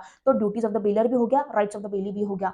अभी मैंने तुमको प्लेज क्यों पढ़ाया, मैम आपने बोला था आप कुछ इंटरलिंक करने वाले हो, है ना, तो देखो मैं सेम चीज इंटरलिंक करने वाली हूँ, मतलब सेम पॉइंट रिपीटेड है, मैं तुमको ये बताना चाहती हूँ। ये आ गया प्लेज, ये आ गया प्लेज। ठीक है, अभी देखो अपने क्या क्या पॉइंट को पढ़ा, मैम अपन ने पढ़ा एक इंडेमनीफाई वाला पॉइंट पढ़ा, अपन एक एक्सपेंसेस वाला पॉइंट पढ़ा, अपन एक फॉल्टी गुड्स वाला पॉइंट पढ़ा, है ना, अपन ये पॉइंट पढ़ा। आ जाओ देखो यहाँ पे सेम चीजें है, सेम चीजें है। ये आ गया ड्यूटीज ऑफ द पाउनर, वहां पे ड्यूटीज ऑफ द बेलर था ना, ड्यूटीज ऑफ द बेलर था ना, यहाँ पे ड्यूटीज ऑफ द पाउनर है। क्या है, ड्यूटीज ऑफ द पाउनर। ध्यान से समझना, डिस्क्लोज ऑल द फॉल्ट। जो यहाँ पे बेलर में जो फर्स्ट वाला पॉइंट था, सेम पॉइंट यहाँ पे आ गया कि फॉल्ट को बता दो। पाउनर के केस में जो पाउनर, जो ड्यूटीज ऑफ द पाउनर है, जो ड्यूटीज ऑफ द बेलर है, वो ड्यूटीज ऑफ द पाउनर रहेंगे, कुछ भी अलग नहीं है, कुछ भी अलग नहीं है। देखो वहां पे क्या था, फॉल्ट को बता दो, यहाँ पे भी है फॉल्ट को बता दो। फिर वहां पे क्या था, नेसेसरी एक्सपेंसेस था और एक्स्ट्राऑर्डिनरी एक्सपेंसेस था। यहाँ पे सेम चीज है, एक्स्ट्रा ऑर्डिनरी एक्सपेंसेस, यहाँ पे भी एक्सपेंसेस की बात की है। वहां पे इंडिमनीफाई वाला पॉइंट था, देखो यहाँ पे भी क्या है, the pawnor must indemnify the pawnee. Same चीज है, सेम चीज है, कुछ भी अलग नहीं है। तो 2 से 3 पॉइंट ना तुमको हमेशा सिमिलर मिलेंगे, तो पॉइंट्स को ऐसे लिंक करो कि यार ड्यूटीज ऑफ द बेलर और duties of the pawnor same है, कुछ भी अलग नहीं है। सच 1-2 पॉइंट में डिफरेंस रहेगा। और राइट्स ऑफ द बेली में भी सेम पॉइंट है। ऐसे पॉइंट को लिंक करोगे ना तुमको सारी चीजें आसान लगेगी। फिर institute duties of the baler पूछे कि राइट्स ऑफ द बेली पूछे कि ड्यूटीज ऑफ द पाउनर पूछे, तुमको ना मिनिमम पॉइंट्स तो आ जाएंगे। अगर तुमको 3 से 4 पॉइंट भी आ गए ना कॉमन वाले, तुमको मार्क्स मिल जाएंगे, एग्जामिनर को मार्क्स देना पड़ेगा। ठीक है, तो बेटा कंफ्यूज मत होना। आपने क्या पढ़ा मैम? आपने बताया ड्यूटीज ऑफ द बेलर और आपने बताया ड्यूटीज ऑफ द पाउनर के ऑलमोस्ट सेम पॉइंट है। फिर आपने क्या किया, ड्यूटीज ऑफ द बेलर और राइट्स ऑफ द बेली के पॉइंट को लिंक किया। ठीक है, ऐसे तुम भी लिंक करो, तुमको इजी जाएगा। अगर पूरे यूनिट को करते बैठोगे ना बहुत टफ लगेगा। समझ में आया क्या? I hope this is very much clear to you. अपना राइट्स ऑफ द बेली भी हो गया, ड्यूटीज ऑफ द बेलर भी हो गया, ड्यूटीज ऑफ द पाउंडर भी हो गया। अब आते हैं ड्यूटीज ऑफ द बेली के पास। ड्यूटीज ऑफ द बेली, ठीक है, ये भी पॉइंट को लिंक करवाऊंगी, बहुत आसान है। Next is people duties of the bailee. अभी समझना ड्यूटीज ऑफ द बेली क्या क्या है। अपने वाले एग्जांपल में बेली कौन थी? देखो इस केस में बेली नेबर थी, मैंने उनको कार प्रोवाइड किया था। I was a bailor and my neighbour was a bailee. तो मेरे नेबर की क्या क्या ड्यूटीज है, क्या क्या ड्यूटीज है गुड्स के लिए। दूसरे वाले एग्जाम्पल में मैंने ज्वेलरी दिया था पॉलिशिंग के लिए, तो इस केस में शॉपकीपर की क्या क्या ड्यूटीज है। तो अपन अभी बेली के पॉइंट ऑफ व्यू से पढ़ेंगे कि बेली की क्या क्या ड्यूटीज होती है। देखो गुड्स किसके पास जाते हैं? बेली के पास जाते हैं। So first is take reasonable care of the goods का अच्छे से ध्यान रखो। इस तरीके से ध्यान रखो कि तुम्हारे खुद के गुड्स है। तो फर्स्ट पॉइंट में दिया है in case of bailment the bailee is bound to take as much as care of the goods bailed to him as a man of ordinary prudence would do under similar circumstances take care of his own goods of the same bulk. उन्होंने goods का अच्छे से ध्यान रखना चाहिए कि तुम्हारे खुद के गुड्स है। Take care of his own goods, ऐसे गुड्स का ध्यान रखो कि तुम्हारे खुद के गुड्स है। अगर मैम बाद में प्रूफ हो जाता है कि इन्होंने गुड्स का ध्यान अच्छे से नहीं रखा, मतलब बेली ने अच्छे से ध्यान नहीं रखा और गुड्स डैमेज हो जाते हैं, तो कौन लाइबल रहेगा? बेली लाइबल हो जाएगा। अगर एग्जांपल इस केस में क्या होता है, मैंने शॉपकीपर को मेरी ज्वेलरी दिया था पॉलिशिंग के लिए। रात को शॉपकीपर क्या करता है, जब वो शॉप बंद कर रहा था उसने ना केयरलेसली क्या किया, आधी शॉप ओपन रख दिया। फिर बारिश आती है, पूरा पानी शॉप में चला गया, ज्वेलरी पूरी डैमेज हो जाती है। तो इस केस में किसकी गलती है? इस केस में ये शॉपकीपर की गलती है, क्योंकि उसने केयरलेसली शॉप को ओपन ही रख दिया, मतलब उसने रीजनेबल केयर नहीं लिया। अपना लॉ बोलता है अगर तुम रीजनेबल केयर नहीं लेते हो और उसकी वजह से गुड्स डैमेज हो जाते हैं, तो तुमको क्या करना पड़ेगा? बेलर को पेमेंट करना पड़ेगा। जो भी बेलर का लॉस हो जाएगा तुमको पेमेंट करना पड़ेगा। लेकिन ना इसमें एक एक्सेप्शन दिया है। एक्सेप्शन में क्या दिया है? Exception bailee when not liable for the loss. कौन से केस में लॉस नहीं होगा? अगर ये बेली प्रूफ कर देता है कि यहाँ पे जो गुड्स का डैमेज हुआ, लॉस हुआ, वो मेरे वजह से नहीं हुआ, मैंने बहुत अच्छे से गुड्स का ध्यान रखा था, मैंने रीजनेबल केयर लिया था, मेरे वजह से गुड्स का लॉस नहीं हुआ, अगर वो प्रूफ कर देता है तो उस केस में ये बेली लाइबल नहीं होगा। जैसे कि फ्लड आ गया, अर्थक्वेक आ गया। अब मुझे पता अगर फ्लड के वजह से, अर्थक्वेक की वजह से अगर गुड्स डैमेज हो जाते तो क्या इसमें बेली की गलती है? क्या बेली की गलती नहीं है, क्योंकि उसने तो केयर प्रॉपरली लिया था। फ्लड के वजह से, अर्थक्वेक की वजह से अगर कुछ डैमेज हो जाते हैं उस केस में बेली लाइबल नहीं होगा। The belly in the absence of any special contract is not responsible for the loss और डिस्ट्रक्शन और deterioration of the thing build if he has taken reasonable care. अगर उसने प्रूफ कर दिया कि मैंने प्रॉपरली केयर लिया था, मेरे वजह से गुड्स डैमेज नहीं हुए, एग्जांपल अर्थक्वेक की वजह से हो गए, तो उसमें बेली की गलती नहीं मानी जाएगी, बेली को कोई भी लॉस देना नहीं पड़ेगा।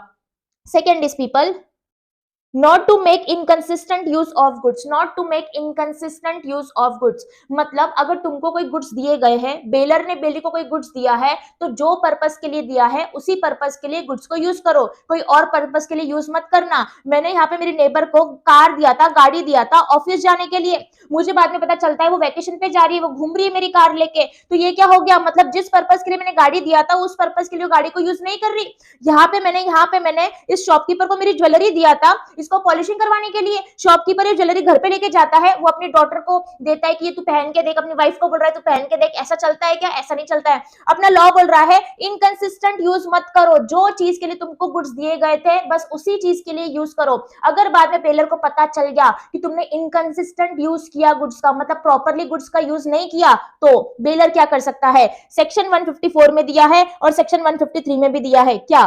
If the bailey makes any use of goods bailed which is not according to the terms and conditions of the bailment, he is liable to compensate the bailor for any loss or destruction. Compensation देना पड़ेगा, मतलब loss देना पड़ेगा, loss की भरपाई करना पड़ेगा। Section 153 में दिया है a contract of bailment is voidable at the option of the baler, या फिर जो बेलर है वो कॉन्ट्रैक्ट को कैंसिल भी कर सकता है। वॉइडेबल मतलब कॉन्ट्रैक्ट को कैंसिल करना, ये राइट आ जाएगा किसके पास? बेलर के पास। मतलब इस केस में मेरे पास राइट आ जाएगा। अगर मुझे बाद में पता चलता है कि आंटी ऑफिस नहीं जा रहे, आंटी वैकेशन पे जा रहे मेरी गाड़ी लेके, तो मैं कॉन्ट्रैक्ट को कैंसिल कर सकती हूँ। मुझे बाद में पता चलता है कि ये जो शॉपकीपर है ना वो यहाँ पे पॉलिशिंग नहीं कर रहा है ज्वेलरी की, उसने अपनी डॉटर को दे दिया, अपनी वाइफ को दे दिया यूज करने के लिए, मैं कॉन्ट्रैक्ट को कैंसिल कर सकती हूँ। तो अपना लॉ बोलता है अगर इनकंसिस्टेंट यूज हो रहा है तो कंपेंसेशन भी मांग सकते हैं या फिर कॉन्ट्रैक्ट को कैंसिल भी कर सकते हैं। This is the right what the bailor has. Okay, next is people and another important point is, इसको स्टार मार्क कर लो, इस पे केस स्टडी बेस्ड क्वेश्चन बन सकता है। आरटीपी एमटीपी में इस पे क्वेश्चन पूछा गया है इंस्टीट्यूट ने, ठीक है। Not to mix the goods, अभी ना जो इंस्टीट्यूट ने क्वेश्चन बना के दिया ना अपन उसके हिसाब से पढ़ेंगे। इंस्टीट्यूट ने क्वेश्चन बना के दिया है आरटीपी एमटी में बादाम के रिलेटेड, आलमंड्स के रिलेटेड, तो अपन उसके रिलेटेड इसका एग्जांपल बनाएंगे। अब एग्जांपल समझो, ठीक है। मैं और ये मेरी फ्रेंड, ठीक है, मेरी फ्रेंड है पूजा, ये मेरी फ्रेंड है पूजा। मैं और पूजा क्या करते हैं, हमने ना ऑनलाइन ऑर्डर किया था आलमंड्स, मतलब बादाम ऑर्डर किया था, साथ में ऑर्डर किया था, ठीक है। अभी क्या होता है, जिस दिन ऑर्डर आता है ना, मैं उस दिन घर पे अवेलेबल नहीं रहती, तो मैंने पूजा को बोला कि पूजा जो बादाम है, जो आलमंड्स है तेरे पास रख ले, बाद में मैं तेरे घर से ले लूंगी। तो पूजा ने क्या किया, जो मेरा पार्सल था वो उसके पास रख लिया। अभी बात आती है not to mix the goods, not to mix the goods. अभी देखो इसमें ना 3 केसेस है। फर्स्ट केस क्या है, अगर पूजा ने उसके बादाम और मेरे बादाम मिक्स कर दिया with the consent of the bailor, मतलब मेरी परमिशन के बाद, तो क्या होगा। सेकेंड केस है, अभी पूजा ने उसके बादाम और मेरे बादाम मिक्स कर दिया विदाउट माय कंसेंट, मेरी कंसेंट के बिना, तो क्या होगा, तो क्या होगा। अभी समझना, एक एक को समझना। देखो इसमें तो कोई दिक्कत की बात है नहीं, इसमें कोई भी इश्यू है नहीं। अगर यहाँ पे क्या करती है, पूजा बादाम मिक्स करती है उसके और मेरे साथ में मिक्स कर देती है, लेकिन उसने मेरी कंसेंट लिया था, मतलब मेरी परमिशन लिया था कि राधिका मैं अपने बादाम मिक्स कर दूं क्या, बाद में अपन डिवाइड कर लेंगे। मैंने बोला हाँ पूजा कर ले बादाम मिक्स, तो उसने मेरी कंसेंट लिया था, फिर तो दिक्कत की बात है ही नहीं। अब उसने मिक्स कर दिया, फिर हम बाद में क्या करेंगे, अगर इसमें से मेरे 5 kg के बादाम थे, मैं 5 kg के ले लूंगी, बचे हुए वो उसके ले लेंगी।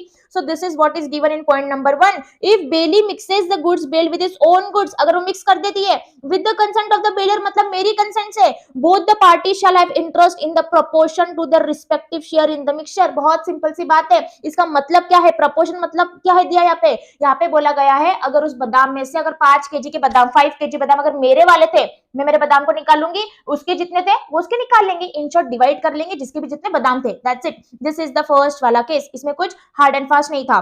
सेकंड वाले केस को समझना, यहाँ पे दिया है if a bailee without the consent of the bailor mixes with the own goods, the goods can be separated और डिवाइडेड। अभी देखो यहाँ पे उसने मेरी कंसेंट के बिना, मतलब मेरी परमिशन के बिना बादाम को मिक्स कर दिया, मेरे को पूछा भी नहीं फिर भी बादाम को मिक्स कर दिया, तो क्या होगा। अपना लॉ बोलता है, क्वेश्चन पूछ रहा है क्या वो सेपरेबल है, मतलब क्या तुम उसको सेपरेट कर सकते हो, उसके बादाम अलग मेरे बादाम अलग। हो सकता है कि उसकी थोड़ी सी इंफीरियर क्वालिटी के बादाम थे, मेरे थोड़े अच्छे क्वालिटी के बादाम थे, ऐसा हो सकता है। तो क्या तुम सेपरेट कर सकते हैं क्या, लॉ पूछता है क्वेश्चन। हमने बोला हाँ सेपरेट कर सकते हैं हम, तो लॉ बोलता है ठीक है, फिर उसके बादाम को सेपरेट कर दो, तुम्हारे बादाम को सेपरेट कर दो। लेकिन हाँ, अगर सेपरेशन के कुछ चार्जेस रहते हैं ना, अगर सेपरेशन के कुछ चार्जेस हो जाते हैं, फिर यहाँ पे मेरी फ्रेंड को देना पड़ेगा। क्यों, क्योंकि मिक्स उसने किया था, मेरी परमिशन के बिना अगर उसने बादाम को मिक्स कर दिया था, तो यहाँ पे सेपरेशन के चार्जेस उसको देना पड़ेगा। मैम क्या हो सकते हैं सेपरेशन के चार्जेस, अब ये बादाम को सेपरेट करने के लिए ना हमने क्या किया, एक लेडी को लगवाया, उसको बोला कि बादाम को सेपरेट कर दो, उस लेडी को हमको 2000 रुपीज देना पड़ा, एग्जाम्पल समझो 2000 रुपीज देना पड़ा, तो ये हो गया सेपरेशन चार्जेस। तो लॉ बोलता है अगर सेपरेशन करवाने के लिए कुछ चार्जेस लगते हैं, फिर यहाँ पे इस बेली को देना पड़ेगा जिसने बिना कंसेंट के बादाम को मिक्स कर दिया, ठीक है। I hope this is very much clear to you. तो अपने क्या पढ़ा बच्चों, अपन ने पढ़ा विदाउट द कंसेंट, अगर उसने मिक्स कर दिया लेकिन गुड्स सेपरेट हो सकते हैं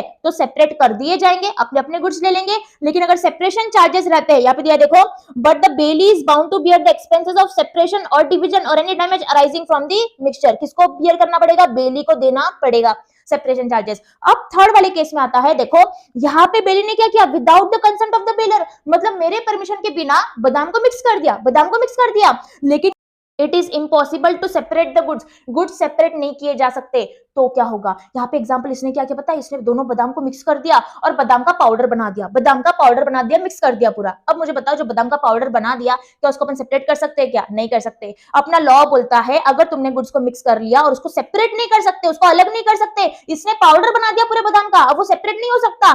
इस केस में जितनी भी कॉस्ट थी मेरे बादाम की, अगर मैंने 10,000 के बादाम मंगाए थे, मैंने 10,000 के बादाम मंगाए थे एग्जाम्पल, तो यहाँ पे पूजा को मुझे पूरे 10,000 रुपए देने पड़ेंगे। यहाँ पे लॉस की बात नहीं चल रही, डैमेजेस की बात नहीं चल रही, पूरे कॉस्ट की बात चल रही। जितने रुपीस के मेरे बादाम थे उतना पूरा पैसा पूजा को मुझे देना पड़ेगा। This is the third case. यहाँ पे देखो यही चीज दी है, if the bailee without the consent of the bailor mixes the goods of the bailor with his own goods in such a manner that it is impossible to separate the goods bailed from the other goods and to deliver them back, the bailor is entitled to compensate by the bailee for the loss of the goods. इसका मतलब क्या है, पूरा cost देना पड़ेगा। समझ में आ गया क्या? तो बच्चों अपन ने 3 केसेस क्या क्या समझा मैम? अपन ने समझा पहली बात तो पहले इसमें दिया है विद द कंसेंट, अगर आपकी परमिशन से उसने गुड्स को मिक्स किया है तो दोनों बाद में अलग अलग कर लेंगे जितने भी तुम्हारे गुड्स थे। फिर सेकंड केस में है अगर उसने आपकी परमिशन के बिना गुड्स को मिक्स कर दिया, लेकिन अगर गुड्स सेपरेबल है तो सेपरेट कर देंगे और सेपरेशन के चार्जेस पूजा देगी। थर्ड वाला केस क्या है, अगर विदाउट द परमिशन उसने मिक्स कर दिया गुड्स को लेकिन वो सेपरेबल नहीं है, एग्जांपल पाउडर है, कोई मिल्क है, कोई ऑयल है,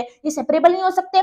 ऐसे गुड्स जो सेपरेबल नहीं हो सकते, फिर यहाँ पे जो बेली है वो पूरा कॉस्ट बेलर को दे देगा। इस केस में पूजा पूरा पैसा मुझे देगी बादाम का। Okay, I hope people this is very much clear to you and this is very important from the exams point of view. इस टॉपिक पे केस स्टडी बेस्ड क्वेश्चन बन सकता है। Okay, next is return of goods. बहुत simple है, bailee की duty है जैसे टाइम कंप्लीट हो जाता है, जैसे ही पर्पस कंप्लीट हो जाता है, बेली को बेलर के पास जाना पड़ेगा और गुड्स को रिटर्न करना पड़ेगा। इस केस में मेरे नेबर को मेरे पास आना पड़ेगा और कार को रिटर्न करना पड़ेगा। ठीक है, so return the goods. It is a duty of the bailee to return or deliver according to the bailor's direction the goods bailed without demanding as soon as the time for which they were bailed has expire or the purpose for which they were bailed has been accomplished. जैसे time हो जाता है, जैसे ही purpose हो जाता है, goods को वापस कर दो। अगर तुमने गुड्स को वापस नहीं किया प्रॉपर टाइम पे, अगर गुड्स बाद में डैमेज हो जाते हैं तो तुमको लॉस का पेमेंट करना पड़ेगा। बहुत सिंपल था। Next is return and accretion from the good. What do you mean bye accretion? Accretion का मतलब होता है एडिशन। एडिशन, अगर गुड्स में कुछ एडिशन हो जाता है, मेरी बात ध्यान से सुनना, इस पे भी case study based question institute में पूछा है।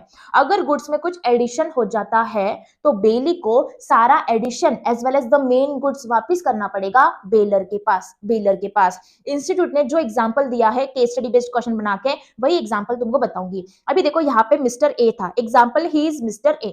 ये ना आउट ऑफ स्टेशन जाने वाला था, दूसरे बड़े सिटी में जाने वाला था। इसके पास ना एक काऊ थी, एक काऊ थी। मिस्टर ए ने क्या किया, अपने फ्रेंड के पास इस काऊ को दे दिया, अपने फ्रेंड के पास इस काऊ को दे दिया। वो मिस्टर ए बोलता है अपने फ्रेंड को कि देख फ्रेंड, मैं जा रहा हूँ बड़े सिटी में बिजनेस करने के लिए, 1 साल बाद आऊंगा, जब तक इस काऊ का अच्छे से ध्यान रखना। ऐसा मिस्टर ए ने बोला आउट ऑफ स्टेशन जाते हुए। ठीक है, अपने फ्रेंड को बोला। जब वो 1 साल बाद आता है, 1 साल बाद आता है, अब ये काऊ को, अब ये जो काऊ है ना, इसको एक बेबी होता है, काफ होता है, बेबी काफ हो जाता है। मतलब क्या हुआ, गुड्स में एडिशन हो गया, गुड्स में एडिशन हो गया। एक्रीशन का मतलब क्या है, गुड्स में एडिशन हो जाना। अभी काऊ को बेबी हो गया, मतलब यहाँ पे एडिशन हो गया, एडिशन हो गया। तो यहाँ पे मिस्टर ए को जब वो सिटी से वापस आ जाएगा, उसको क्या मिलेगा, उसको सिर्फ ये काऊ मिलेगी क्या, या फिर ये जो एडिशन जो बेबी काफ है वो भी मिल जाएगा? अपना लॉ बोलता है एडिशन भी मिल जाएगा, क्योंकि ये बेलर का राइट ही है, उसका हक ही है। तो यहाँ पे जैसे ये सिटी से आ जाएगा तो उसके फ्रेंड को काऊ भी देना पड़ेगा और उसका बेबी काफ भी वापस करना पड़ेगा। Okay, I hope people this is very much clear to you. तुमको क्लैरिटी मिल चुकी है। देखो केस स्टडी बेस्ड क्वेश्चन एक यहाँ से बन सकता है और एक यहाँ से बन सकता है, not to mix the goods. ठीक है, इनको अच्छे से समझ लेना। Next is people, we are done with the duties of the bailee. अभी और एक चीज, बहुत अच्छी चीज बताती हूँ, ड्यूटीज ऑफ द बेली। ठीक है, पॉइंट्स को याद रख लो। अपन ने क्या क्या पढ़ा? अपन ने पढ़ा रीजनेबल केयर लो, फिर अपन ने पढ़ा इनकंसिस्टेंट यूज मत करो, मिक्स मत करो। ठीक है, सारी चीजें पढ़ा, रिटर्न कर दो। अभी देखो ये सारी चीजें, ठीक है, ड्यूटीज ऑफ द पाउनी में आ जाओ। वो क्या था, ड्यूटीज ऑफ द बेली था। अभी आ जाओ तुम ड्यूटीज ऑफ द पाउनी में आ जाओ, ड्यूटीज ऑफ द पाउनी में आ जाओ। देखो वहां पे फर्स्ट पॉइंट क्या था, duty to take care reasonable care of the pledge goods. वहां पे भी रीजनेबल केयर था, यहाँ पे भी रीजनेबल केयर आ गया। वहां पे एक पॉइंट था कि गुड्स को मिक्स मत करो, ड्यूटीज ऑफ द बेली में duty not to mix his own goods. ठीक है, वहां पे था कि एक्रीशन मतलब एडिशन हो गया तो वापस करना पड़ेगा। देखो यहाँ पे भी क्या है, ड्यूटी टू रिटर्न, यहाँ पे भी रिटर्न करना पड़ेगा। वहां पे भी था कि इनकंसिस्टेंट यूज मत करो, देखो यहाँ पे भी क्या है, इनकंसिस्टेंट चीजें मत करो। ठीक है, so people all the points are one and the same. वहां पे एक पॉइंट था कि रिटर्न करना पड़ेगा गुड्स, देखो duty to return the goods, duty to return the goods. So all the points are one and the same. So duties of the bailey and duties of the pawnee, duties of the bailey and the duties of the pawnee are one and the same. देखो इस तरीके से अपन अगर सारे points को link करेंगे तो अपना हाफ चैप्टर तो यहीं पे हो गया। Okay, so people let us come to next point now. We are done with duties of the bailee. Duties of the bailee हो गया, ड्यूटीज ऑफ द पावनी हो गया। अभी यहाँ पे आ जाओ। So people the next topic is rights of the baler. अब इसको समझना, rights of the baler. Starting से अपना जो एग्जांपल चल रहा है उसमें बेलर कौन है, उसमें बेलर मैं हूं। मैंने यहाँ पे मेरी कार प्रोवाइड किया था मेरे नेबर को, so she was a bailee and I was a bailor. मैं बेलर थी, तो मेरे राइट्स क्या है? अपन ने पहले जो देखा था ड्यूटीज थे, देखो इसमें अलग अलग है, इसमें ड्यूटीज ऑफ द बेलर है, ड्यूटीज ऑफ द बेली है, राइट्स ऑफ द बेलर है, राइट्स ऑफ द बेली है। तो अपन अभी किसकी बात कर रहे हैं? राइट्स ऑफ द बेलर की बात कर रहे हैं। मतलब मेरा क्या हक है, ठीक है, बेलर का क्या हक है, क्या राइट है। First is right to terminate the bailment. Amendment, मतलब मैं कॉन्ट्रैक्ट को कैंसिल कर सकती हूँ। कब कर सकती हूँ? ये रीजन अपन ने ऊपर भी देखा था। अगर यहाँ पे बेली क्या करता है, इनकंसिस्टेंट यूज करता है मेरे गुड्स का। मैंने यहाँ पे मेरे नेबर को कार दिया था ऑफिस जाने के लिए, वो वैकेशन पे जा रही है, घूम रही है, फिर रही है, मतलब वो क्या कर रही है, इनकंसिस्टेंट यूज कर रही, वो प्रॉपर पर्पस के लिए यूज नहीं कर रही थी जिस पर्पस के लिए उसने मेरी गाड़ी लिया था। तो इस तरीके से अगर बेली गुड्स का प्रॉपर यूज नहीं करता है, इनकंसिस्टेंट यूज करता है, तो बेलर कभी भी कॉन्ट्रैक्ट को कैंसिल कर सकता है। उसके पास हक है, उसके पास राइट है। तो मेरे पास राइट है, मैं कॉन्ट्रैक्ट को टर्मिनेट कर सकती हूँ। टर्मिनेट मतलब बेटा कैंसिल करना, कॉन्ट्रैक्ट को कैंसिल करना। Next one is right to demand back the goods. मैं अपने गुड्स वापस ले सकती हूँ। देखो गुड्स मेरे हैं, अगर गुड्स मेरे हैं मतलब बेलर के हैं, बेलर कभी भी मांग सकता है अपने गुड्स। लेकिन अपन ने ऊपर एक पॉइंट देखा था कि अगर बेलर कभी भी कॉन्ट्रैक्ट को कैंसिल कर देगा, अपने गुड्स वापस मांग लेगा और बेली को लॉस हो जाता है, तो वो लॉस देना पड़ेगा, right. So right to demand back the goods में क्या दिया है, when the goods are lent gratuitously the bailor can demand back the goods at any time even before the expiry of the fix time or achievement of the object. However अगर उसको loss हो जाएगा बेली को मेरे वजह से, तो मुझे नुकसान देना पड़ेगा। Due to premature return of the goods, if the bailee suffers any loss which is more than the benefit actually obtained by him from the use of the goods bailed, the bailor has to compensate the bailee. तो baler को क्या करना पड़ेगा, compensation देना पड़ेगा अगर मैं उनसे जल्दी गुड्स मांग रही हूँ तो। नेक्स्ट ये टॉपिक अपन बाद में देखने ही वाले, आगे दिया ये टॉपिक। उसके बाद right to sue the bailee, मतलब जो बेलर है वो कभी भी बेली पे स्यू कर सकता है कोई भी चीज के लिए। जैसे कि आंटी का और मेरा डिसाइडेड था कि आंटी मुझे 1000 रुपीज देने वाले हैं, 1000 रुपीज देने वाले हैं यहाँ पे मेरे गुड्स के बदले, बट आंटी ने मुझे 1000 रुपीज दिया ही नहीं, मुझे मेरे पैसे दिया ही नहीं, तो क्या मैं आंटी के अगेंस्ट केस फाइल नहीं कर सकती? बिल्कुल कर सकती। इसका मतलब यहाँ पे क्या दिया है, ये एक जनरल राइट दिया है कि जो बेलर है वो कभी भी बेली के अगेंस्ट केस फाइल कर सकता है, स्यू कर सकता है, सूट फाइल कर सकता है। The bailor has right to sue the bailee for enforcing all the liabilities and duties of him. Right to compensate, अपन ने ऊपर एक पॉइंट देखा था कि बेली ने कभी भी गुड्स को मिक्स नहीं करना चाहिए। बेली ने कभी भी गुड्स को मिक्स करना चाहिए क्या, मिक्स नहीं करना चाहिए। अपन ने ये पॉइंट देखा था विदाउट कंसेंट। फिर आगे यहाँ पे ऐसा बताया गया है, आगे बताया गया है अगर बेली ने गुड्स को मिक्स कर दिया ना, तो यहाँ पे बेलर के पास राइट आ जाएगा कंपेंसेशन लेने का, पैसे लेने का। अपन ने जो ऊपर पॉइंट देखा था सेम पॉइंट है, ठीक है। मैं तुमको क्या बोल रही हूँ, यहाँ पे पॉइंट ऑफ व्यू चेंज हो रहा है हमेशा। तो देखो, if any damage is caused to the goods bailed because of the unauthorised use of the goods or unauthorised mixing of the goods, unauthorised mixing of the goods, the bailor has right to claim the compensation for the same. अगर मेरे consent के बिना उसने goods को mix कर लिया और मुझे नुकसान हो गया, तो यहाँ पे मैं बेली से पैसा ले सकती हूँ। I hope people this was very much simple to you. देखो ऐसे याद रखो, राइट्स ऑफ द बेलर के पॉइंट कैसे याद रखोगे। देखो यार, मेरे गुड्स है, मेरे गुड्स है, अगर मेरे गुड्स है मैं कॉन्ट्रैक्ट को क्यों नहीं कैंसिल कर सकती? कर सकती। मैं मेरे गुड्स वापस क्यों नहीं मांग सकती? मांग सकती। क्या मैं बेली पे केस फाइल नहीं कर सकती? कर सकती। ऐसे याद रखो इसको। और राइट टू कंपेंसेशन मतलब मैं कंपेंसेशन भी ले सकती। ऐसे पॉइंट को याद रखो, तुमको याद रह जाएंगे, ठीक है। ये अपना ऑलरेडी हो चुका है, राइट्स ऑफ द बेली हो गया अपना ये वाला। Next is another important point is right of the bailor and bailey against any wrongdoer. Now who is the person wrongdoer? That is a third party. Who is this wrongdoer? अगर कोई व्यक्ति, कोई person अगर बेली को goods use नहीं करने दे रहा है या फिर उसके गुड्स छीन ले रहा है या फिर प्रॉपर्टी को डैमेज कर रहा है, उसको बोलते हैं wrongdoer। क्या बोलते हैं? wrongdoer। जो प्रॉपर्टी को डैमेज करता है या फिर बेली को गुड्स प्रॉपरली यूज नहीं करने देता है, उसको बोलते हैं wrongdoer, ठीक है। तो देखो, if a third person wrongfully डिप्राइज मतलब छीन लेना, गुड्स को अपने पास छीन लेता है, मतलब बेली को यूज नहीं करने देता है। The belly of the use और पोजेशन ऑफ द गुड्स बेल्ड और डज देन एनी इंजुरी या फिर गुड्स को डैमेज करता है, the bailee is entitled to use such remedy as the owner might have used in the case if the bailment has not been made. Either the bailor और bailee may bring a suit against a third party for such injury. तो यहाँ पे baler या फिर बेली मतलब इस वाले case में मैं भी यहाँ पे थर्ड पार्टी का अगेंस्ट केस फाइल कर सकती है या फिर बेली भी थर्ड पार्टी का अगेंस्ट केस फाइल कर सकता है। अगर यहाँ पे कोई थर्ड पर्सन हमारे गुड्स को डैमेज कर रहा है या फिर बेली को गुड्स नहीं यूज करने दे रहा, अगर कोई भी रीजन के वजह से अगर बेली को गुड्स यूज करने नहीं मिल रहे, तो उस केस में हम सूट फाइल कर सकते हैं, केस फाइल कर सकते हैं। बहुत सिंपल था कि यहाँ पे बेलर और बेली क्या कर सकते हैं, थर्ड पार्टी के अगेंस्ट केस फाइल कर सकते हैं। Next is apportionment of relief or compensation obtained by such suit. अभी देखो, हमने क्या किया, केस फाइल किया इस पर्सन के अगेंस्ट, ठीक है। ये केस कोर्ट में जाता है, तो जज साहब ने बोला कि थर्ड पर्सन को कि तुझे 1 लाख का पेमेंट करना पड़ेगा। एग्जाम्पल बता रही हूँ, बस 1 लाख का पेमेंट करना पड़ेगा पूरे लॉस का, एग्जाम्पल बता रही हूँ। तो यहाँ पे यह बोला गया है अपॉर्शनमेंट ऑफ रिलीफ मतलब डिवाइडेशन ऑफ रिलीफ। अभी जो 1 लाख रुपया आया उसमें कुछ हिस्सा मेरा रहेगा, कुछ हिस्सा यहाँ पे मेरे नेबर का रहेगा। मैम नेबर का हिस्सा क्यों रहेगा? देखो उसको गुड्स मिलने वाले थे, वो यूज करने वाली थी, लेकिन इस व्यक्ति की वजह से, इस पर्सन की वजह से यहाँ पे नेबर को गुड्स यूज करने नहीं मिले, मतलब यार उसका भी तो लॉस हो गया ना, उसको गुड्स यूज करने नहीं मिले। अपना लॉ बोलता है अप्रोप्रिएशन ऑफ रिलीफ, मतलब जो भी पैसा मिला है ये रॉन्ग डूअर से, जो भी पैसा मिला है, रिलीफ मिला है, कंपेंसेशन मिला है ये रॉन्ग डूअर से, उसको अपोर्शन कर दो। अपोर्शन मतलब उसको डिवाइड कर लो, प्रॉपर्ली डिवाइड कर लो अपने हिसाब से। Whatever is obtained by way of relief or compensation in any such suit shall as between the bailier and the bailee be dealt with according to the respective interest. जितना उनका हिस्सा बनता है, जितना उनका इंटरेस्ट बनता है, उतना डिवाइड हो जाएगा। So people, we are done with another concept, that is rights of the bailier and bailee against the wrongdoer. Okay, so the last topic of the bailment contract.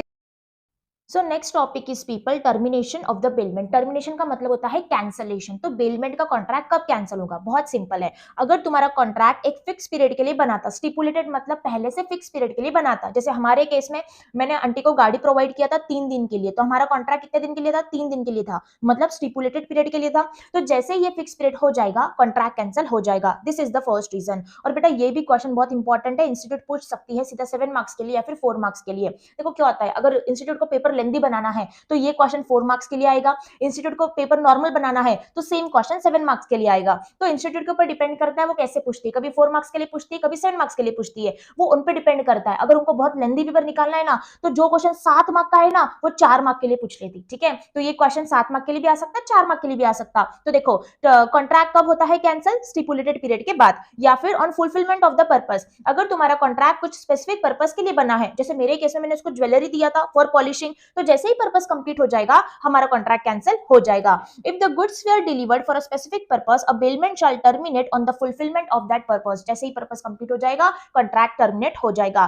Third reason is by notice. By notice देखो अपन ने चीज पहले देखा था, अगर यहाँ पे बेली इनकंसिस्टेंट यूज करता है, मैंने आंटी को गाड़ी प्रोवाइड किया था ऑफिस जाने के लिए और आंटी वैकेशन पे जा रहे, आंटी घूम रहे, मतलब आंटी ने क्या किया? इनकंसिस्टेंट यूज किया। अपन ने ये पॉइंट पहले भी देखा है इनकंसिस्टेंट यूज वाला, देखो इनकंसिस्टेंट यूज वाला। तो यहाँ पे मैं आंटी को नोटिस दे सकती हूँ कि आंटी मैंने आपको ऑफिस जाने के लिए गाड़ी दिया था और आप तो घूम रहे हो, आप तो वैकेशन मोड पे जा रहे हो, इट मींस दैट आपने इनकंसिस्टेंट यूज किया मेरे गाड़ी का। तो मैं उनको नोटिस देके कॉन्ट्रैक्ट को टर्मिनेट कर सकती हूँ, कॉन्ट्रैक्ट को कैंसिल कर सकती हूँ। तो यहाँ पे दिया है where a bailee acts in the manner which is inconsistent with the terms of the bailment, the bailor can always terminate the contract, ठीक है। नेक्स्ट क्या दिया है? सेक्शन 159 बोलता है, यहाँ पे सेकंड वाले पैरा में दिया है कि देखो गुड्स मेरे हैं तो मैं ना कभी भी कॉन्ट्रैक्ट को कैंसिल कर सकती हूँ, कभी भी कर सकती हूँ, लेकिन अगर मेरे वजह से बेली को कुछ नुकसान हो गया ना, मुझे नुकसान की भरपाई करना पड़ेगा, नुकसान का पेमेंट करना पड़ेगा। मैम ये दोनों पॉइंट तो अपन ने ऑलरेडी देख लिया बेटा, ये अपन ने ऑलरेडी देख लिया। देखो इनकंसिस्टेंट वाला पॉइंट कहाँ पे था इनकंसिस्टेंट वाला पॉइंट, रुको मैं तुमको बताती हूँ।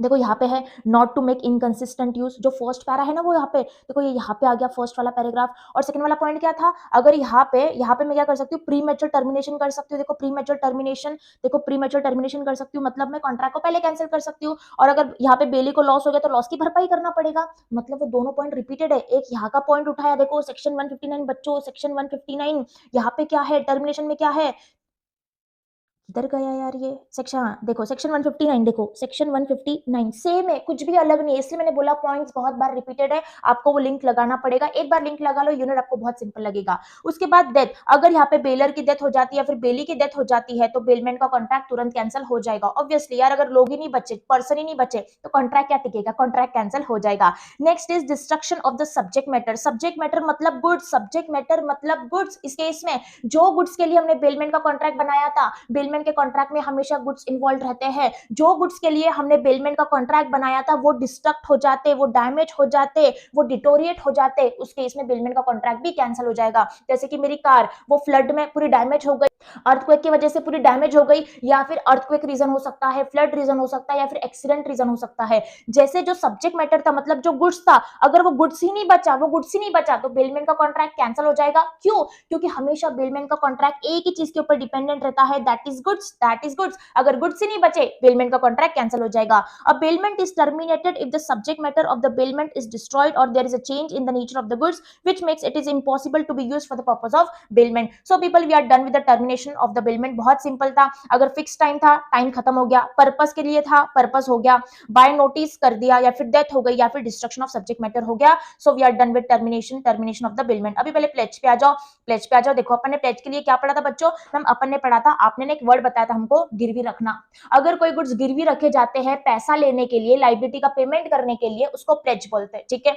अपन एग्जांपल क्या देखा था, ये लेडी को 5 लाख का लोन चाहिए था, तो बैंक वालों के पास जाती है, उसने क्या किया, अपने गोल्डन बैंगल्स क्या कर दिया, गिरवी रख दिया, प्लेज पे रख दिया। जो यहाँ पे गुड्स देता है उसको पाउनर बोला जाता है, जिसको गुड्स दिए जाते हैं उसको पाउनी बोला जाता है, ठीक है। तो देखो अपना ये वाला बाकी है, अभी राइट्स ऑफ द पाउनी बाकी है। देखो अपन ने ड्यूटीज तो ऑलरेडी कंप्लीट कर दिया, ड्यूटीज ऑफ द पाउनी और ड्यूटीज ऑफ द पाउनर तो अपन ने ऑलरेडी कंप्लीट कर दिया, अपन ने बेलर से लिंक किया था। लेकिन अपना ना ये वाला पॉइंट बाकी है, ये वाला पॉइंट बाकी है, that is rights of the pawnee. मतलब इस केस में पाउनी कौन है, बैंक वाले हैं, तो बैंक वालों का क्या राइट है, बैंक वालों का क्या राइट है बच्चों। पहली बात मेरी समझ लो अच्छे से, प्लेज हमेशा क्यों होता है मैम, प्लेज मतलब गुड्स दिए जाते हैं, मतलब कुछ सिक्योरिटी दी जाती, ठीक है। क्यों दिए जाते हैं, लाइबिलिटी का पेमेंट करने के लिए। अगर मुझे किसी को पैसा का पेमेंट करना है, कुछ कॉन्ट्रैक्ट बाकी है करने के लिए, या फिर लोन का पेमेंट करना है, ऐसे लाइबिलिटी कुछ बाकी है, तो हमेशा गुड्स दिए जाते, तभी अपना आता है प्लेज वाला पॉइंट, ठीक है। अभी समझना राइट्स ऑफ द पाउनी। पाउनी मतलब कौन है इस केस में, पाउनी मतलब इस केस में यार बैंक वाले हैं, बैंक वाले हैं, तो बैंक वालों के पास क्या क्या राइट्स है,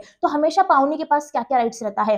first is right to retain the pledge goods. Retain मतलब अपने पास रखना। यहाँ पे बोला गया है जब तक तुमको पाउनर पैसों का पेमेंट नहीं करता है, हमेशा पाउनी गुड्स को अपने पास रख सकता है, हमेशा पाउनी गुड्स को अपने पास रख सकता है। पूरे पैसों का पेमेंट होना चाहिए। इस केस में जो प्रिंसिपल अमाउंट थी 5 लाख का, उसका पेमेंट होना चाहिए। अगर इंटरेस्ट है तो इंटरेस्ट का पेमेंट होना चाहिए, दूसरे चार्जेस है, दूसरे चार्जेस का भी पेमेंट होना चाहिए। जब तक ये अकाउंट नील नहीं हो जाता, जब तक ये अमाउंट नील नहीं हो जाता, जब तक वो अपने पास क्या कर सकता है, इस ज्वेलरी को रख सकता है, उस गुड्स को रख सकता है।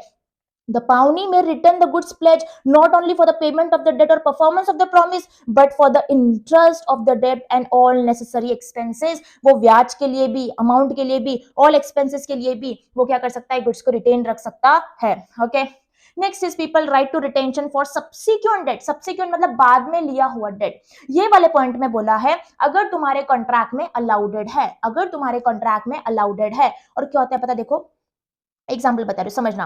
अभी इस लेडी ने क्या किया था, इस लेडी ने 5 लाख का लोन लिया था, ठीक है, और उसने क्या किया था, ये ज्वेलरी गिरवी रख दिया था। यहां तक कहानी समझ में आई, ठीक है। अभी देखो क्या होता है, इस लेडी ने ना 5 लाख के लिए इस ज्वेलरी को दिया था। अभी क्या होता है, बाद में लेडी क्या करती है, और 2 लाख का लोन लेती है, और 2 लाख का लोन लेती है। बच्चों इसको बोलते हैं सब्सिक्वेंट डेट, मतलब बाद में और पैसा लेना, बाद में और पैसा लेना। इस लेडी ने क्या किया, बाद में और 2 लाख का लोन लिया। अपना लॉ बोलता है अगर तुम्हारे कॉन्ट्रैक्ट में अलाउड है, ऐसा भी हो सकता है फ्यूचर में इस लेडी ने क्या किया, 5 लाख का पेमेंट कर दिया, 5 लाख का पेमेंट कर दिया, लेकिन ना अभी भी 2 लाख वाला जो लोन था ना उसका पेमेंट बाकी है। तो अपना लॉ बोलता है अगर तुम्हारे कॉन्ट्रैक्ट में अलाउड है ना, तो ये पाहुनी अपने पास ही गुड्स को रखेगा, ये जो ज्वेलरी है ना अपने पास ही रखेगा। सब्सिक्वेंट डेट के लिए भी, मतलब बाद में लिए हुए डेट के लिए भी, बाद में लिए हुए लोन के लिए भी। इन शॉर्ट अगर तुम्हारे कॉन्ट्रैक्ट में अलाउड है, तो जब तक पूरा अकाउंट जीरो नहीं हो जाता, जब तक पूरा अकाउंट जीरो नहीं हो जाता, ये पाहुनी क्या कर सकता है, अपने पास से गुड्स को रख सकता है। इन शॉर्ट अकाउंट को नील करो, फिर अपने गुड्स लेके जाओ। So the pawnee can retain the goods pledge for any debt or promise other than the debt or promise for which they are pledge, but he can exercise these rights only where there is a contract to this effect. That is, right to retain goods for subsequent debt can be exercised only when it has been provided for in the contract of this effect. Okay, next is pawnee's right to extraordinary expenses incurred. Extraordinary expenses, अभी देखो extraordinary expenses मतलब ऐसे expenses जो कभी कभार होते हैं, हमेशा नहीं होते। देखो क्या हुआ इस केस में क्या हुआ, देखो अभी बैंक वालों को पता चला कि यार बैंकों में ना बहुत ज्यादा चोरी हो रही है, बहुत ज्यादा हर बैंक में चोरी हो रही है। तो ये बैंक वालों ने क्या सोचा कि अपन क्या करेंगे, जो भी अपने पास सिक्योरिटी है, जो भी अपने पास गुड्स है ना, अपन उसको ना स्पेशल वाले लॉकर में रखेंगे, स्पेशल वाले लॉकर में रखेंगे। तो ये क्या हो गया, ये एक एक्स्ट्राऑर्डिनरी केस हो गया, हमेशा थोड़ी ना चोरी होती है, अभी हो रही है। तो उन्होंने क्या सोचा कि जो भी ज्वेलरी ना अपने एकदम स्पेशल वाले लॉकर में रखेंगे। तो स्पेशल वाले लॉकर में रखने के लिए उनको ज्यादा चार्जेस का पेमेंट करना पड़ा। तो यहाँ पे जो एक्स्ट्रा ऑर्डिनरी कॉस्ट हुआ ना, ये सिक्योरिटी को अच्छे से रखने के लिए, सेफ रखने के लिए, तो बैंक वाले यहाँ पे पाउनर से ले सकते हैं। समझ में आया क्या? इसका मतलब मैम अगर एक्स्ट्रा ऑर्डिनरी कुछ कॉस्ट लगता है, मतलब ऐसा कॉस्ट जो कभी कभार होता है, एक आधी बार होता है, अगर बैंक वालों को करना पड़ता है, मतलब पाउनी को करना पड़ता है गुड्स को सेफ रखने के लिए, तो बाद में पाउनर को वो भी पैसा देना पड़ेगा। ठीक है, यहाँ पे सेम चीज है, देखो, the pawnee is entitle to receive from the pawnor extraordinary expenses incurred by him for the preservation of the goods. Preservation मतलब सेफ्टी के लिए, गुड्स की सेफ्टी के लिए, for the goods pledge. For such expenses however he does not have the right to retain the goods but he can sue the pawnor for such expenses. ठीक है, I hope people this is very much clear to you कि extraordinary expenses भी वो क्या कर सकता है, pawnor से ले सकता है। उस पे इसके लिए वो सूट फाइल भी कर सकता है। ठीक है, सूट फाइल भी कर सकता है, लेकिन गुड्स को रिटेन नहीं रख सकता। I hope this is very much clear to you, but उसके पास राइट है एक्स्ट्राऑर्डिनरी एक्सपेंसेस लेने का। Pawnee's right where pawnor makes a default. Pawnor makes a default. इस केस में डिफॉल्ट का मतलब क्या होता है? पैसों का पेमेंट नहीं करना। इस केस में अगर ये लेडी पैसों का पेमेंट नहीं करती है तो क्या होगा, थोड़ा सोच के देखो। ये लेडी पैसों का पेमेंट नहीं करती, मतलब जो लोन लिया था उसका पेमेंट नहीं करती है, तो क्या होगा मैम? अगर ये लेडी उसके लोन का पेमेंट नहीं कर सकती ना, तो यहाँ पे बैंक वाले क्या कर सकते हैं? यहाँ पे बैंक वाले क्या कर सकते हैं पता है? इस लेडी पे सूट फाइल भी कर सकते हैं, केस फाइल भी कर सकते हैं। ये पहला ऑप्शन है। या फिर इसको नोटिस दे देंगे, इसको जानकारी दे देंगे कि हम तुम्हारी ज्वेलरी सेल करने वाले हैं, हम तुम्हारे गुड्स सेल करने वाले हैं। उनके पास दो राइट है, एक तो सीधा इस पे सूट फाइल कर देंगे, या फिर क्या करेंगे, इसको जानकारी देंगे, इंफॉर्मेशन देंगे कि हम तुम्हारी ज्वेलरी सेल करने वाले हैं। मैम अब ये ज्वेलरी इन्होंने सेल कर दिया, पर इस ज्वेलरी से सिर्फ 3 लाख रुपया है और इनका लोन तो 5 लाख रुपए का था, लेडी को 5 लाख का लोन देना था, लेकिन ज्वेलरी से सिर्फ 3 लाख रुपए है। तो क्या होगा बेटा? फिर वो 2 लाख इनसे मांग सकते, मतलब इस लेडी से वो 2 लाख की नोटिस दे सकते उसको, या फिर उस पर सूट फाइल कर सकते, लेकिन पूरा पैसा रिकवर करके ही रहेंगे, पूरा पैसा रिकवर करके रहेंगे। अपने लॉ ने बोला है अगर कम पैसा आता है ना तो इससे पैसा रिकवर करेंगे, अगर ज्यादा पैसा आता है ना तो इसको बचा हुआ पैसा दे देंगे। जैसे कि लोन था 5 लाख का, लेकिन इस ज्वेलरी से 6 लाख रुपए आए, तो 1 लाख एक्स्ट्रा आया तो 1 लाख इसको वापिस कर देंगे। अगर कम आया तो रिकवर करेंगे, ज्यादा आया तो वापिस दे देंगे। देखो ये दिया है सारी चीजें, ये वाले पॉइंट में समझना। If the pawner makes default in payment of the debt or performance at a stipulated time of the promise in respect of which the goods were pledged, the pawnee has the following rights. कौन से rights है? The pawnee may bring a suit, पहला वाला right क्या है? Case file कर सकते हैं अगेंस्ट द पाउनर। ठीक है, दूसरा राइट क्या है? He may sell the thing pledged on giving the pawner reasonable notice, या फिर उसकी जो ज्वेलरी थी, जो सिक्योरिटी थी, उसको सेल कर सकते हैं। फिर आगे जो मैं तुमको बताया वो पॉइंट दिया, देखो, इफ द प्रोसीड्स मतलब ज्वेलरी सेल करने के बाद अगर अमाउंट इज लेस देन, अगर अमाउंट लेस है लोन के अमाउंट से, the pawnor is still liable to pay the balance, lady को बचा हुआ पैसों का पेमेंट करना पड़ेगा। If the proceeds of the sale are greater than the amount, अगर ज्वेलरी सेल करके ज्यादा पैसा आ गया, the pawnee shall pay over the surplus to the pawnor, जो एक्स्ट्रा पैसा आ गया बैंक वाले वापस लेडी को वापस कर देंगे। तो जो मैंने तुमको अभी पॉइंट्स बताए ऊपर, सारी चीजें सेम है, कुछ भी अलग नहीं है। Okay, I hope people this is very much clear to you. देखो राइट्स ऑफ द पाउनर यहाँ पे क्या दिया है? As the bailor of the goods pawnor has all the rights of the bailor. यहाँ पे सीधा सीधा दिया है जो बेलर के राइट्स थे, जो बेलर के ऊपर राइट्स थे, वो सारे राइट्स पाउनर के आ जाएंगे। इसका मतलब मैम अगर हमारे एग्जाम में क्वेश्चन आता है राइट्स ऑफ द पाउनर, तो क्या हमको बेलर के राइट्स लिख के आना है? यस बेटा, अगर तुम्हारे एग्जाम में क्वेश्चन आता है राइट्स ऑफ द पाउनर, तो तुमको बेलर के राइट्स लिख के आना पड़ेगा, बेलर के राइट्स लिख के आना पड़ेगा। अगर तुम्हारे एग्जाम में क्वेश्चन आता है राइट्स ऑफ द पाउनर, तो ये सारे पॉइंट्स लिख के आओ, क्योंकि यहाँ पे क्लियर कट वे में मेंशन किया गया है सारे बेलर के राइट पाउनर के राइट है। कितना सिंपल है, देखो कितना सिंपल है। अपन ने ये तो पढ़ लिया राइट्स ऑफ द पाउनी, यहाँ पे दिया है pawnor has all the rights of the baler, सारे जो राइट्स है वो लिख के आ जाओ। ठीक है, अपन ने ऑलरेडी पढ़ लिया ड्यूटीज ऑफ द पाउनी, अपन ने ऑलरेडी पढ़ लिया duties of the pawnor. Now the last topic is pledge by the non owners. Pledge by the non owners, देखो जिसकी गुड्स की ओनरशिप रहती है, अगर मेरे गुड्स है तो मैं ही प्लेज पे दे पाऊंगी ना, मैं ही गिरवी रख पाऊंगी, क्योंकि मेरे गुड्स से मेरी ओनरशिप है। लेकिन ऐसे कुछ कुछ केसेस है जहां पे ओनर ने प्लेज पे नहीं दिया, किसी और पर्सन ने दिया, किसी और व्यक्ति ने दिया, फिर भी अपन उस प्लेज को वैलिड मानते हैं। अच्छा मतलब मैम वैसा तो जनरल रूल ये है जो ओनर रहता वही प्लेज कर सकता, लेकिन यहाँ पे कुछ ऐसे केसेस दिए, यहाँ पे ऐसे 5 केसेस दिए जहां पे कोई दूसरा व्यक्ति प्लेज पे देता है गुड्स, मतलब ओनर नहीं देता, कोई दूसरा पर्सन देता है, फिर भी प्लेज को वैलिड मान लिया।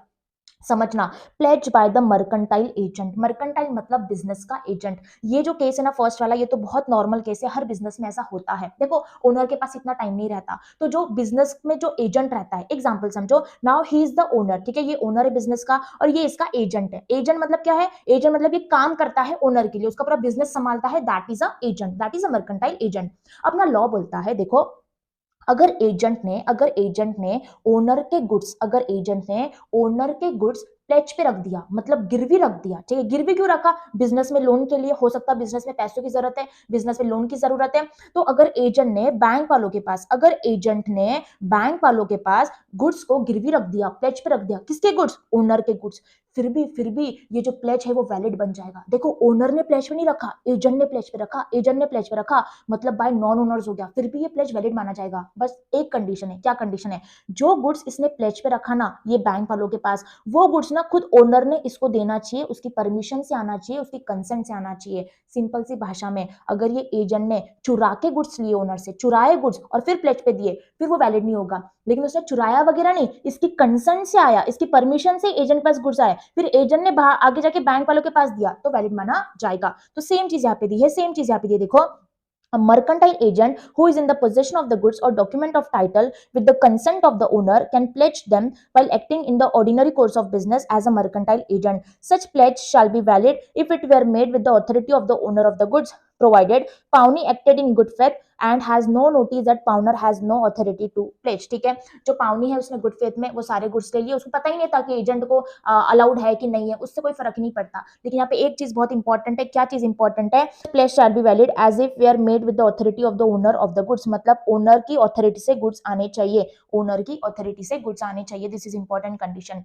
Next one is pledge by person in possession under voidable contract. Voidable contract कहाँ पे होता है बच्चों? मैम अपन ने पढ़ा था यूनिट नंबर 3 में कि वॉइडेबल कॉन्ट्रैक्ट होता है कोयर्शन के केस में, फ्रॉड के केस में, मिसप्रेजेंटेशन के केस में, अनड्यू इन्फ्लुएंस के केस में होता है वॉइडेबल कॉन्ट्रैक्ट। वॉइडेबल कॉन्ट्रैक्ट मतलब एक व्यक्ति, एक पर्सन कॉन्ट्रैक्ट को कैंसिल कर सकता है, एक पर्सन कॉन्ट्रैक्ट को कैंसिल कर सकता है, उसको बोलते हैं वॉइडेबल कॉन्ट्रैक्ट। ठीक है, अभी देखो सीधा एग्जांपल से समझना। अभी ये गुंडा, ठीक है, एग्जांपल समझो, नाउ ही इज अ गुंडा, ये गुंडा है, ठीक है, इसने क्या किया? इसने ना इस लेडी को डराया धमकाया, डरा के धमका के सीधा उसको बंदूक दिखाया, ठीक है, डरा के धमका के उससे क्या किया? उसकी गोल्ड की ज्वेलरी ले लिया, उससे गोल्ड की ज्वेलरी ले लिया और फटाफट से क्या करता है? गोल्ड की ज्वेलरी लेके आता है और एक फाइनेंस कंपनी के पास जाता है, उसको प्लेज पे देता है और फाइनेंस कंपनी से पैसा ले लेता है, लोन ले लेता है, बहुत बड़ा पैसा ले लेता है, बहुत सारा पैसा ले लेता है। तो यहाँ पे इस व्यक्ति ने क्या किया? मतलब उसने डरा के धमका के गुड्स लिए और गिरवी रख दिया फाइनेंस कंपनी के पास और पैसा ले लिया।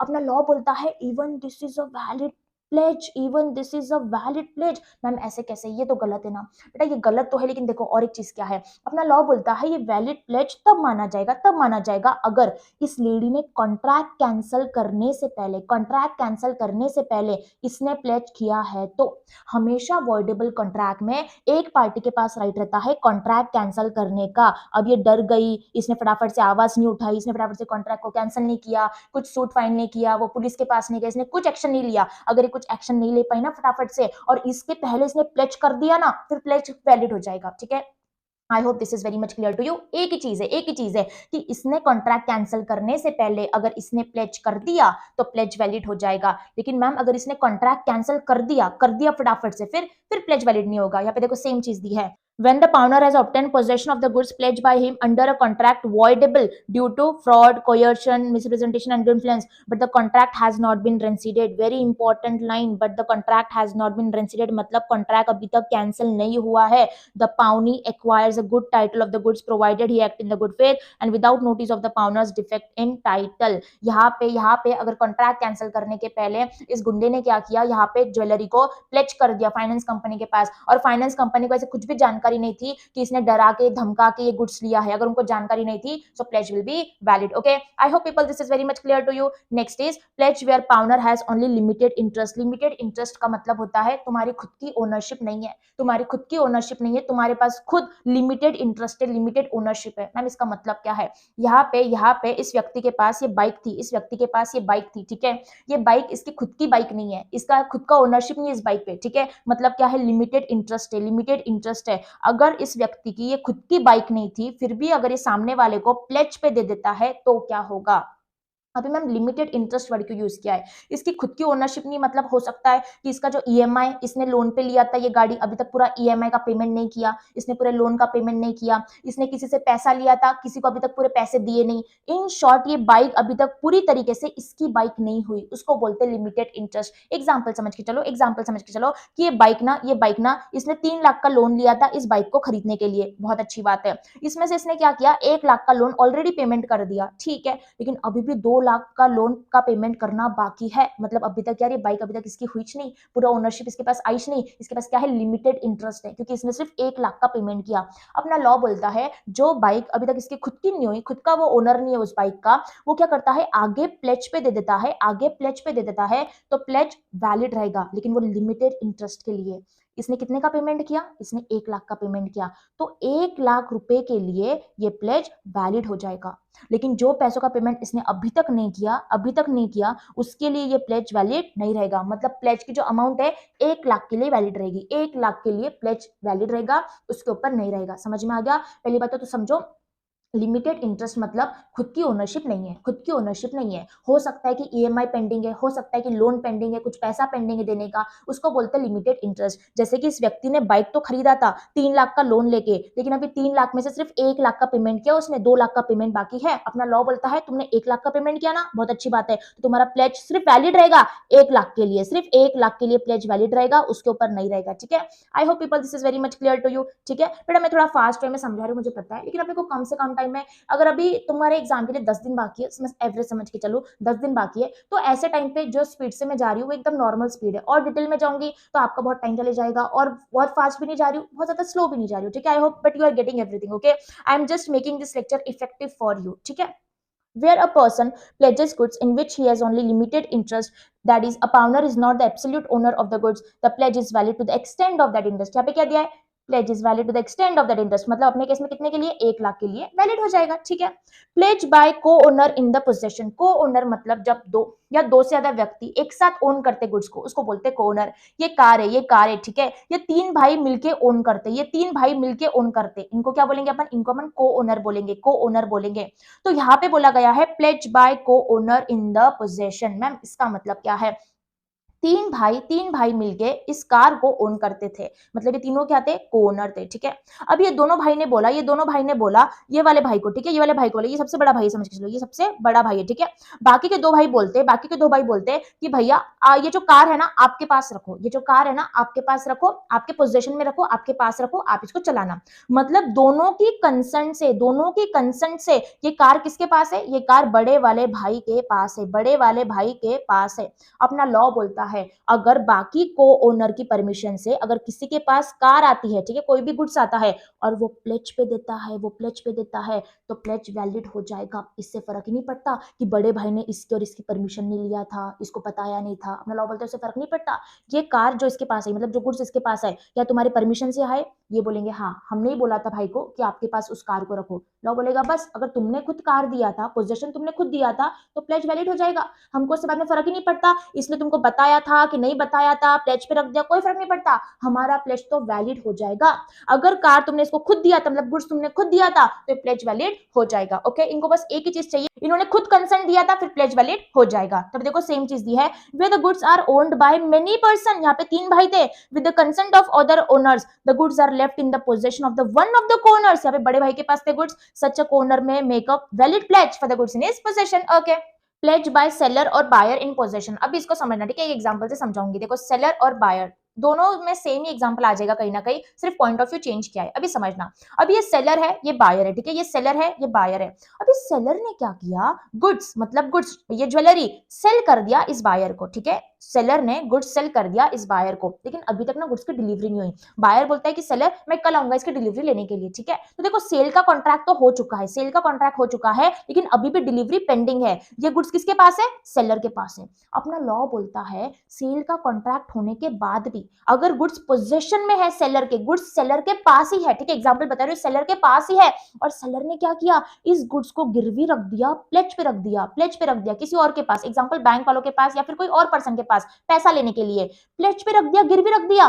तो ये प्लेज वैलिड हो जाएगा, ये प्लेज वैलिड हो जाएगा। मतलब मैम अगर यहाँ पे सेलर ने ऑलरेडी गुड्स बेच दिया बायर को, ठीक है, मतलब सेल का कॉन्ट्रैक्ट हो चुका है, लेकिन ये जो गुड्स है ना अभी भी सेलर के पास है, अभी भी सेलर के पास है, और इस बीच में सेलर क्या करता है, इसको बैंक वालों के पास या फिर कोई और पर्सन के पास प्लेज पे दे देता है, तो ये प्लेज वैलिड हो जाएगा। यस बेटा वैलिड हो जाएगा। क्यों? क्योंकि अभी भी उसके पोजीशन में है, अभी भी गुड्स उसके पास है। तो अपना लॉ बोलता है अगर गुड्स उसके पोजीशन में है, मतलब दूसरे पर्सन को पता है, उसकी कंसेंट है, उसकी परमिशन है कहीं ना कहीं, तो उसके बीच में अगर प्लेज हो जाता है, प्लेज वैलिड हो जाएगा। तो अभी ऐसे रूल क्यों बनाए गए? क्योंकि बैंक वालों का नुकसान नहीं होना चाहिए, थर्ड पार्टी का नुकसान नहीं होना चाहिए। यहाँ पे अगर इन दोनों के बीच में ऑलरेडी ट्रांजेक्शन था, इन दोनों के बीच में ऑलरेडी अगर सेल का कॉन्ट्रैक्ट हो चुका था, इसको कहीं ना कहीं पता था कि यार गुड्स तो अभी भी सेलर के पास है, मतलब उसको कहीं ना कहीं जानकारी थी। अगर उसके बीच में प्लेज कर देता है बैंक वालों के पास, तो बैंक वालों के पास फुल राइट आ जाएगा, और वो क्या कर सकते हैं, इस प्लेज को वैलिड बना सकते हैं। So a seller in whose possession the goods have been left after sale. देखो इस लाइन का मतलब क्या है, मतलब सेलर के पास अभी भी गुड्स है, सेल करने के बाद भी सेलर के पास अभी भी गुड्स है,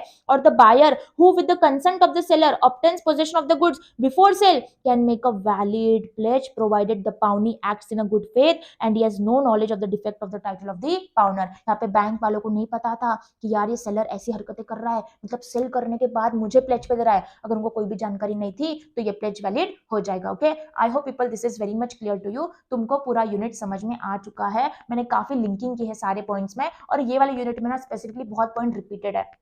आप जैसा मैंने पढ़ाया उस तरीके से बार बार रिवाइज करो, आपको बहुत अच्छे से सारे पॉइंट्स हो जाएंगे। और यूनिट को स्किप बिल्कुल भी मत करना, ये रिवीजन लेक्चर को जरूर अच्छे से देखना, आपको सारी चीज समझ में आ जाएगी। मैंने कंसेप्चुअली हर चीज को प्रॉपर्ली समझाया, और जो जो मैंने एग्जांपल दी ना, मैंने मोस्टली इंस्टीट्यूट के जो स्टडी मटेरियल आरटीपी एमटीपी में जैसे चीजें दी है ना, उस तरीके से मैंने एग्जाम्पल को लिया है, ताकि क्वेश्चन अगर आ जाता है ना इस पे, तो आप आसानी से लिंक कर पाओ कि यार इसमें कौन सा प्रोविजन आएगा, कौन सा कंसेप्ट आएगा। ठीक है, I hope people this is very much clear to you. मैंने इफेक्टिव वे में पूरे लेक्चर को कंप्लीट करने का ट्राई किया है। आई होप ये लेक्चर आपको पसंद आएगा। like this video, do share this video with your friends, and मिलते हैं नेक्स्ट वाले वीडियो में। Till then, have a good day.